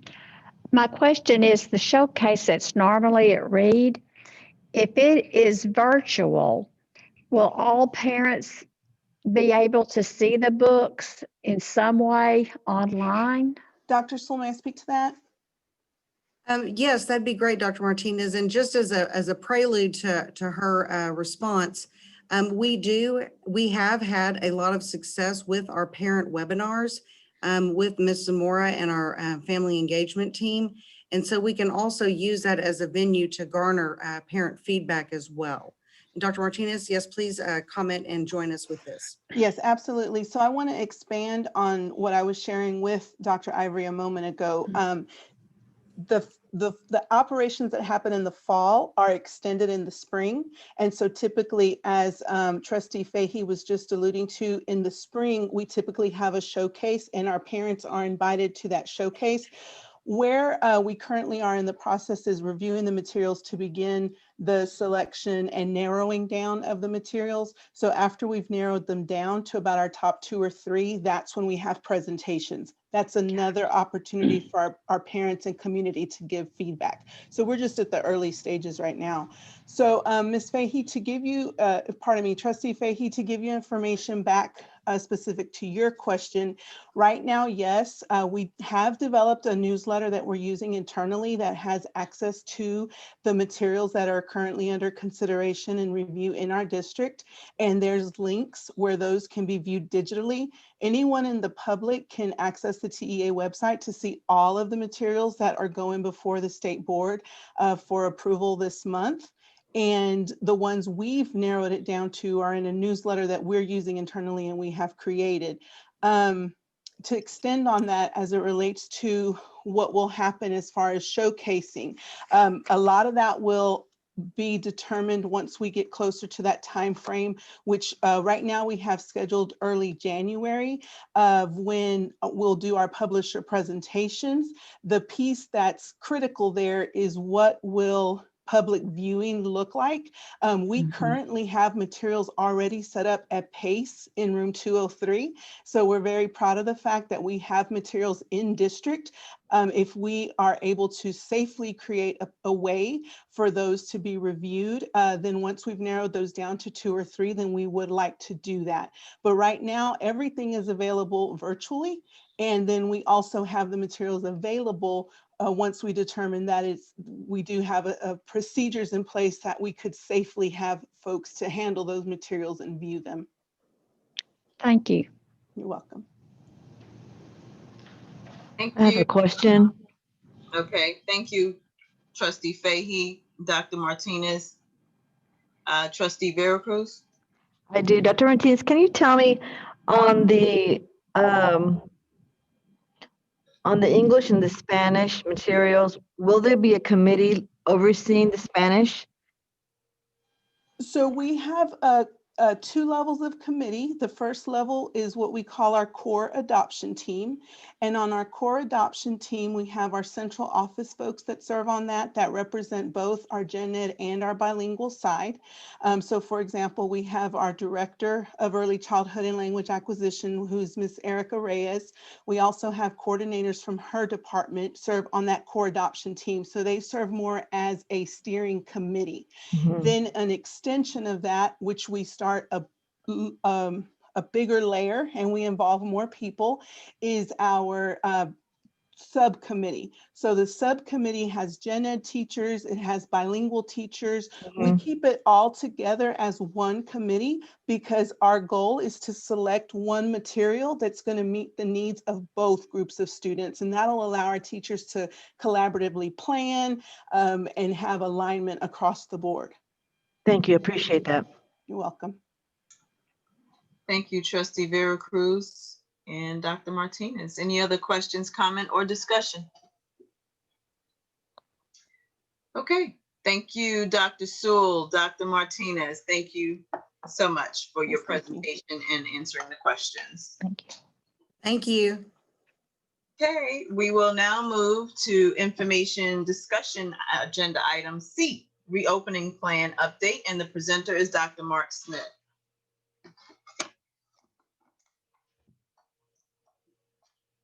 You're muted. You're muted. Thank you. Good evening, Madam President and board members. The team and I provide the board with an update each month on where we are with our reopening plan. And so tonight, I want to share some information that I think is critical for you to know. And then each team member who is responsible for the major areas of the reopening plan will give you an update in those areas. So we just completed the first 9 weeks grading period. And of course, as I and the team, we've been reflecting and evaluating those first 9 weeks. And so we definitely have begun to see the early signs of the learning slide with many of our students. And there are a number of factors that contribute to the learning slide. And of course, all of them have been COVID related. The majority of our students, of course, as you know, have not had an opportunity for face-to-face instruction over the last 8 months and counting. And that's been a huge contributor to the learning slide that we are seeing. And then although our district, as a district, we've taken huge steps to close that technology gap, at this point, we all still have devices that are yet to be shipped. And you'll be getting an update from Ms. Cowan on that momentarily. So we still have students that are either sharing a device or they just don't have adequate connectivity. And so this has been the case, again, the last 8 months. And so students, teachers, and our parents, in many ways, were still adjusting to this new way of teaching and learning. And so my team and I, as well as all the principals, we've been making adjustments as we transition to the second 9 weeks. Of course, learning from the things that we've experienced that first 9 weeks. And so we'll continue to do home visits and calling students for those students that are not necessarily engaged and logging in to the degree that we would want them to. We'll continue to assist the students with emotional support through our social and emotional counselors. And then we'll continue to train our staff and refine our practices as we continue to learn to be proficient in this new way of teaching and new way of learning. As you know, the number of positive COVID cases in Dallas County continue to increase.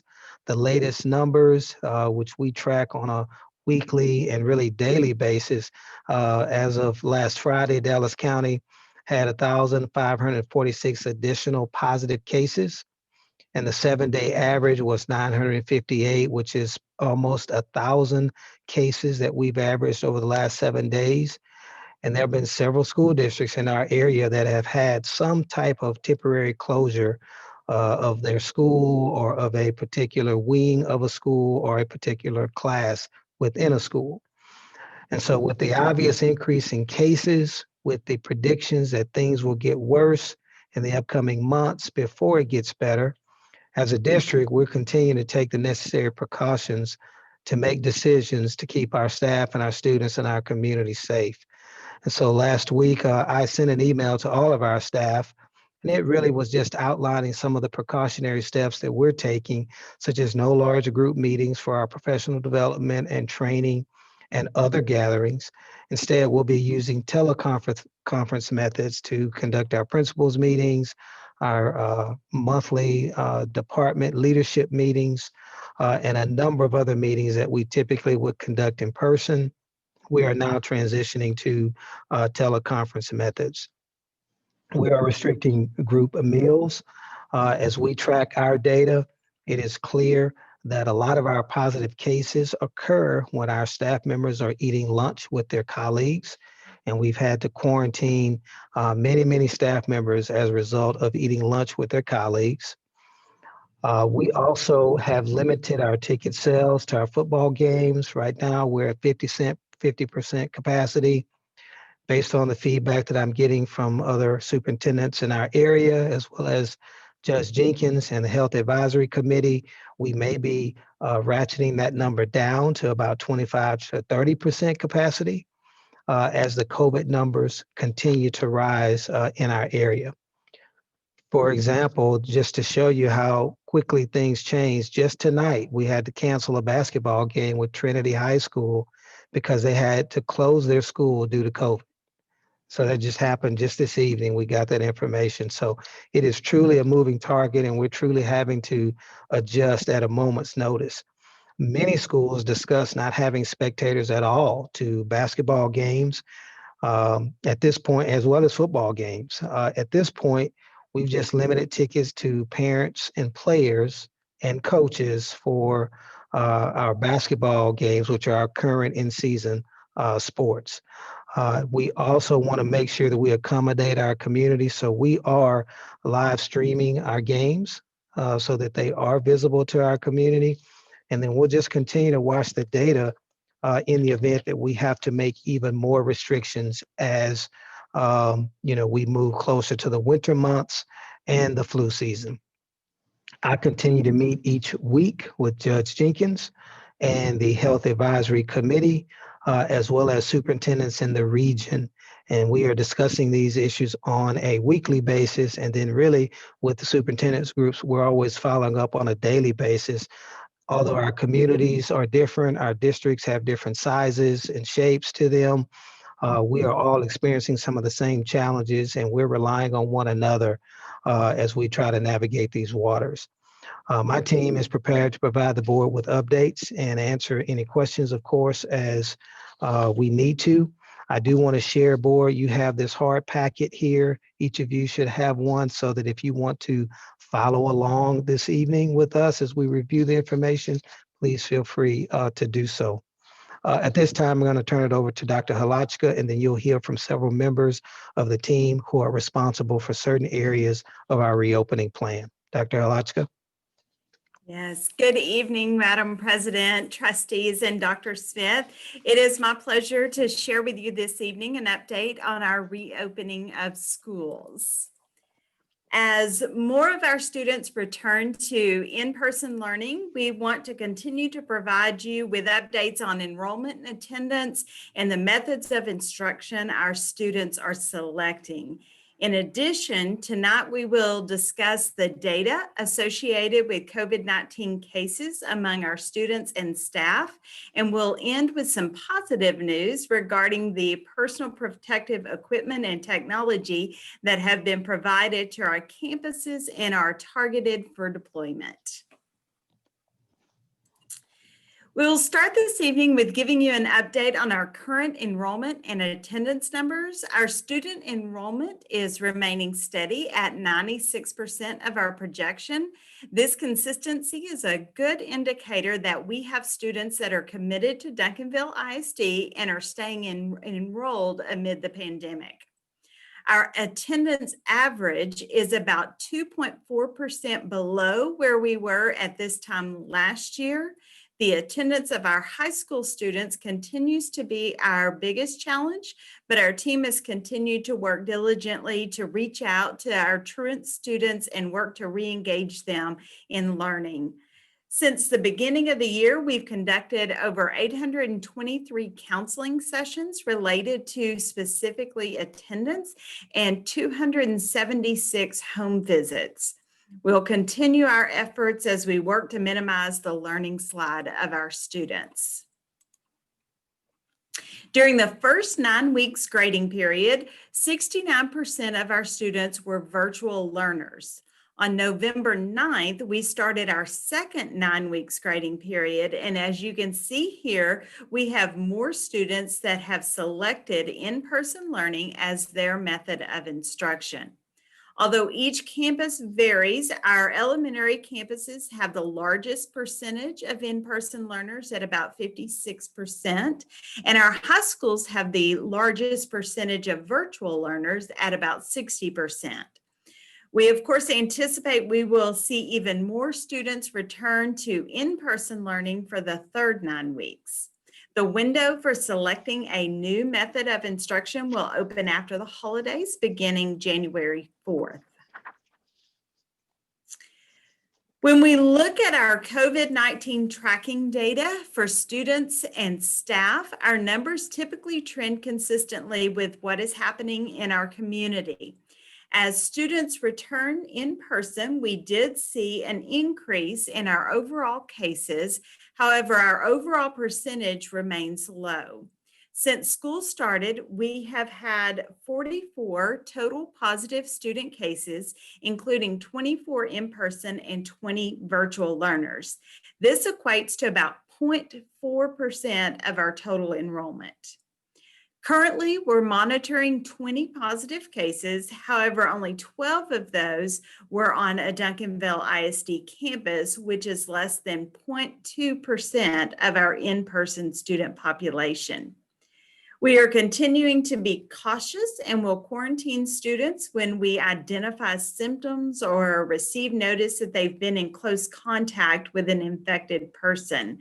Our campuses are really doing a great job at following safety protocols and ensuring students and staff are using their PPE, screening daily, and are holding everyone accountable for following safe practices. So with that, I will now turn it over to Mrs. Brown to provide you with an update on our staff. Good evening, Madam President, Dr. Smith, Board of Trustees, and welcome to you, Dr. Ivory. It's my pleasure at this time to give you an update on the staff numbers related to COVID-19. So since the start of school, there have been 89 cases of COVID-19 in staff members. We currently have 26 staff members who are positive for COVID-19. When staff members test positive, contact tracing occurs to see if any additional staff and/or students have been in close contact or possibly exposed. Wearing a facial covering or mask and social distancing are mitigating factors that are considered during this process. For the most part, our staff has done a great job adhering to the district's safety protocols. We too have seen an uptick in positive cases in employees over the last few weeks, as Dr. Smith mentioned, which is in line with the increases that we've seen in Dallas County. Most of our staff members who have contracted COVID-19 were exposed outside of work during times when they've let their guard down. Those exposed at work have predominantly been exposed and when they have removed their masks to eat with one another. The district has asked staff not to hold gatherings or to eat together in the months of November and December. The district has also had 4, as you can see on the screen, closures due to COVID-19. And these have not been campus closures where we've closed an entire campus. However, these are classrooms or areas of a building. These closures have been in special education classes where students have a more difficult time keeping their mask on throughout the day.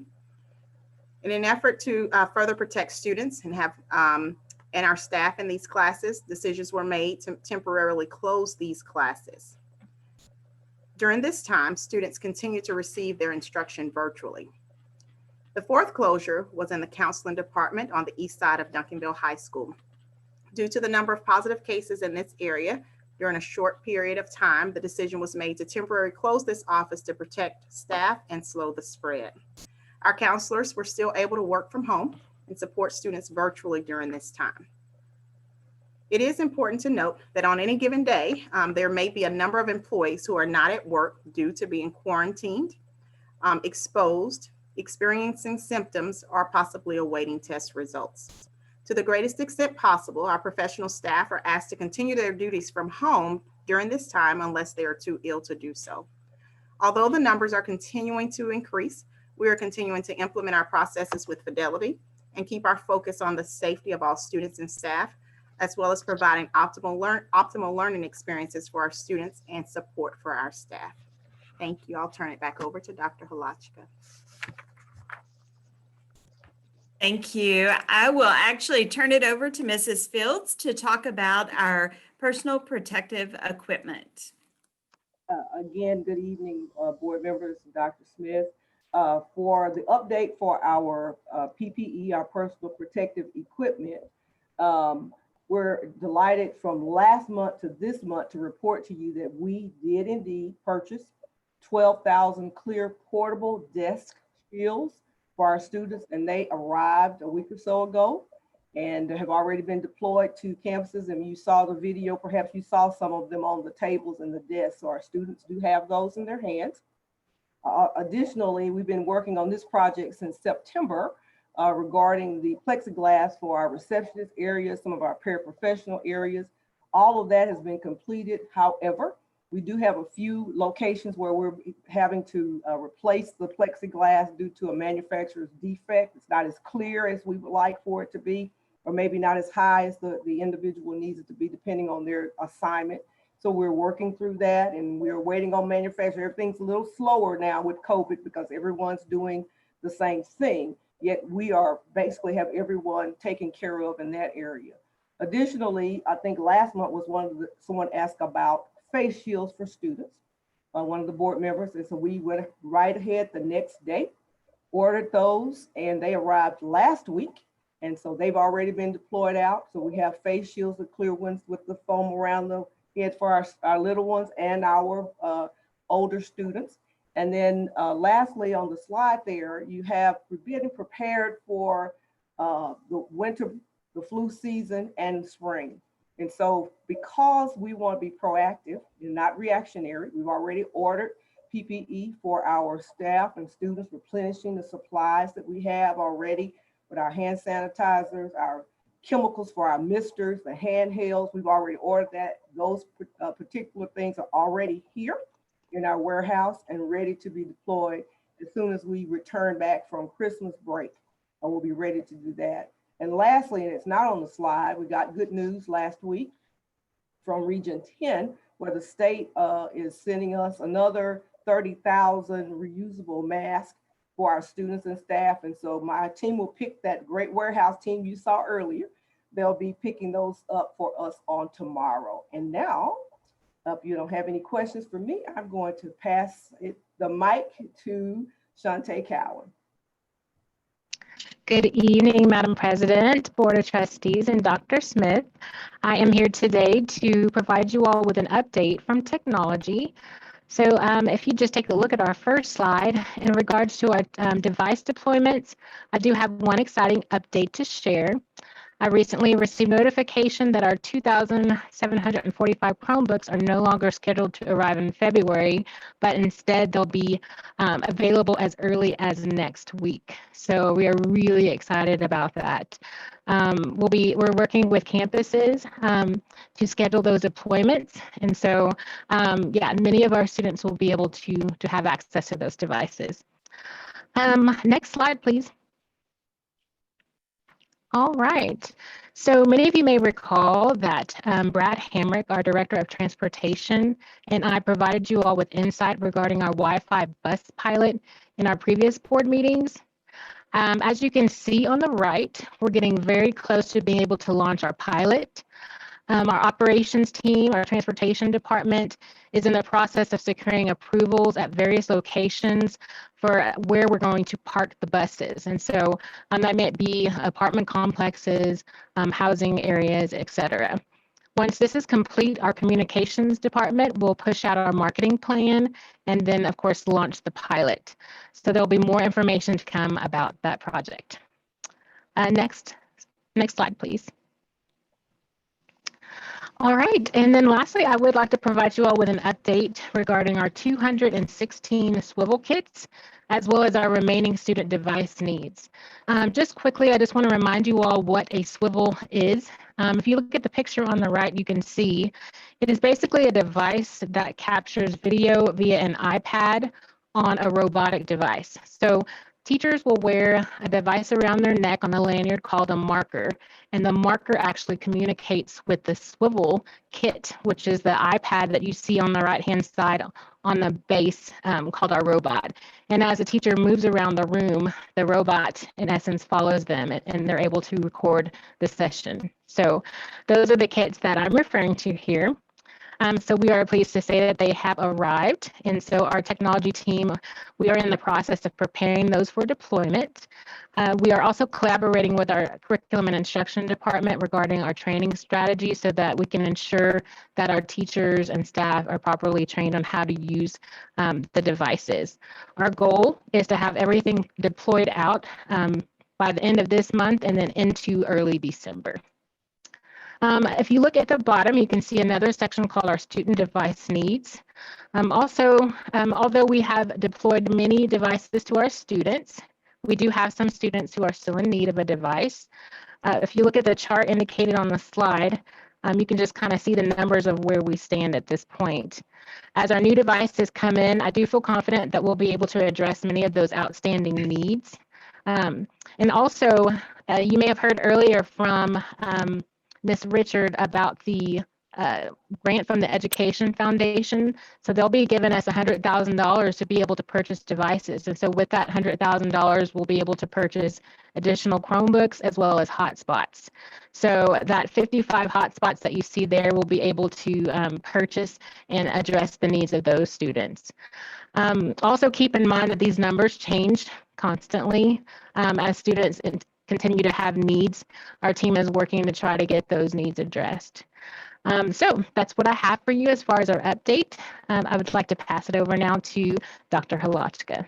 Thank you. Thank you, Mrs. Cowan. As you can see, we are remaining steadfast in our efforts to not only protect our staff and students, but also to ensure every child is being provided a quality education as we strive to mitigate any negative effects on student success. Thank you so much for the opportunity to share with you this evening, and I'm happy to answer any questions you may have at this time. Thank you, Dr. Halachka, Mrs. Fields, Cowan, Did I miss anyone? Ms. Brown, thank you for your reports.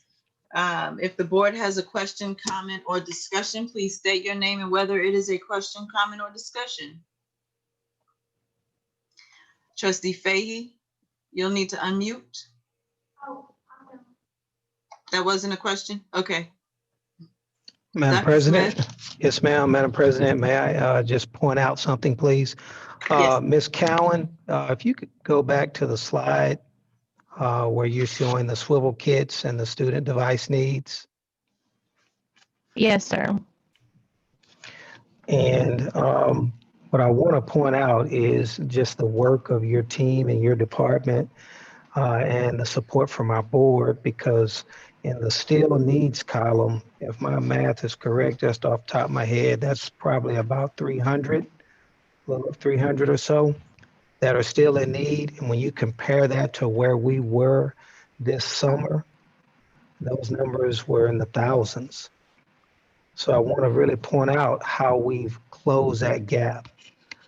And so if you could speak to that with more specificity. Yes, sir, I sure can.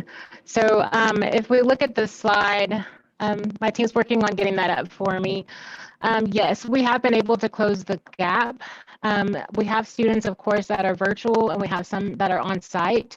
And so we've been able to give out over 6,000 devices to the kids that are actually off site.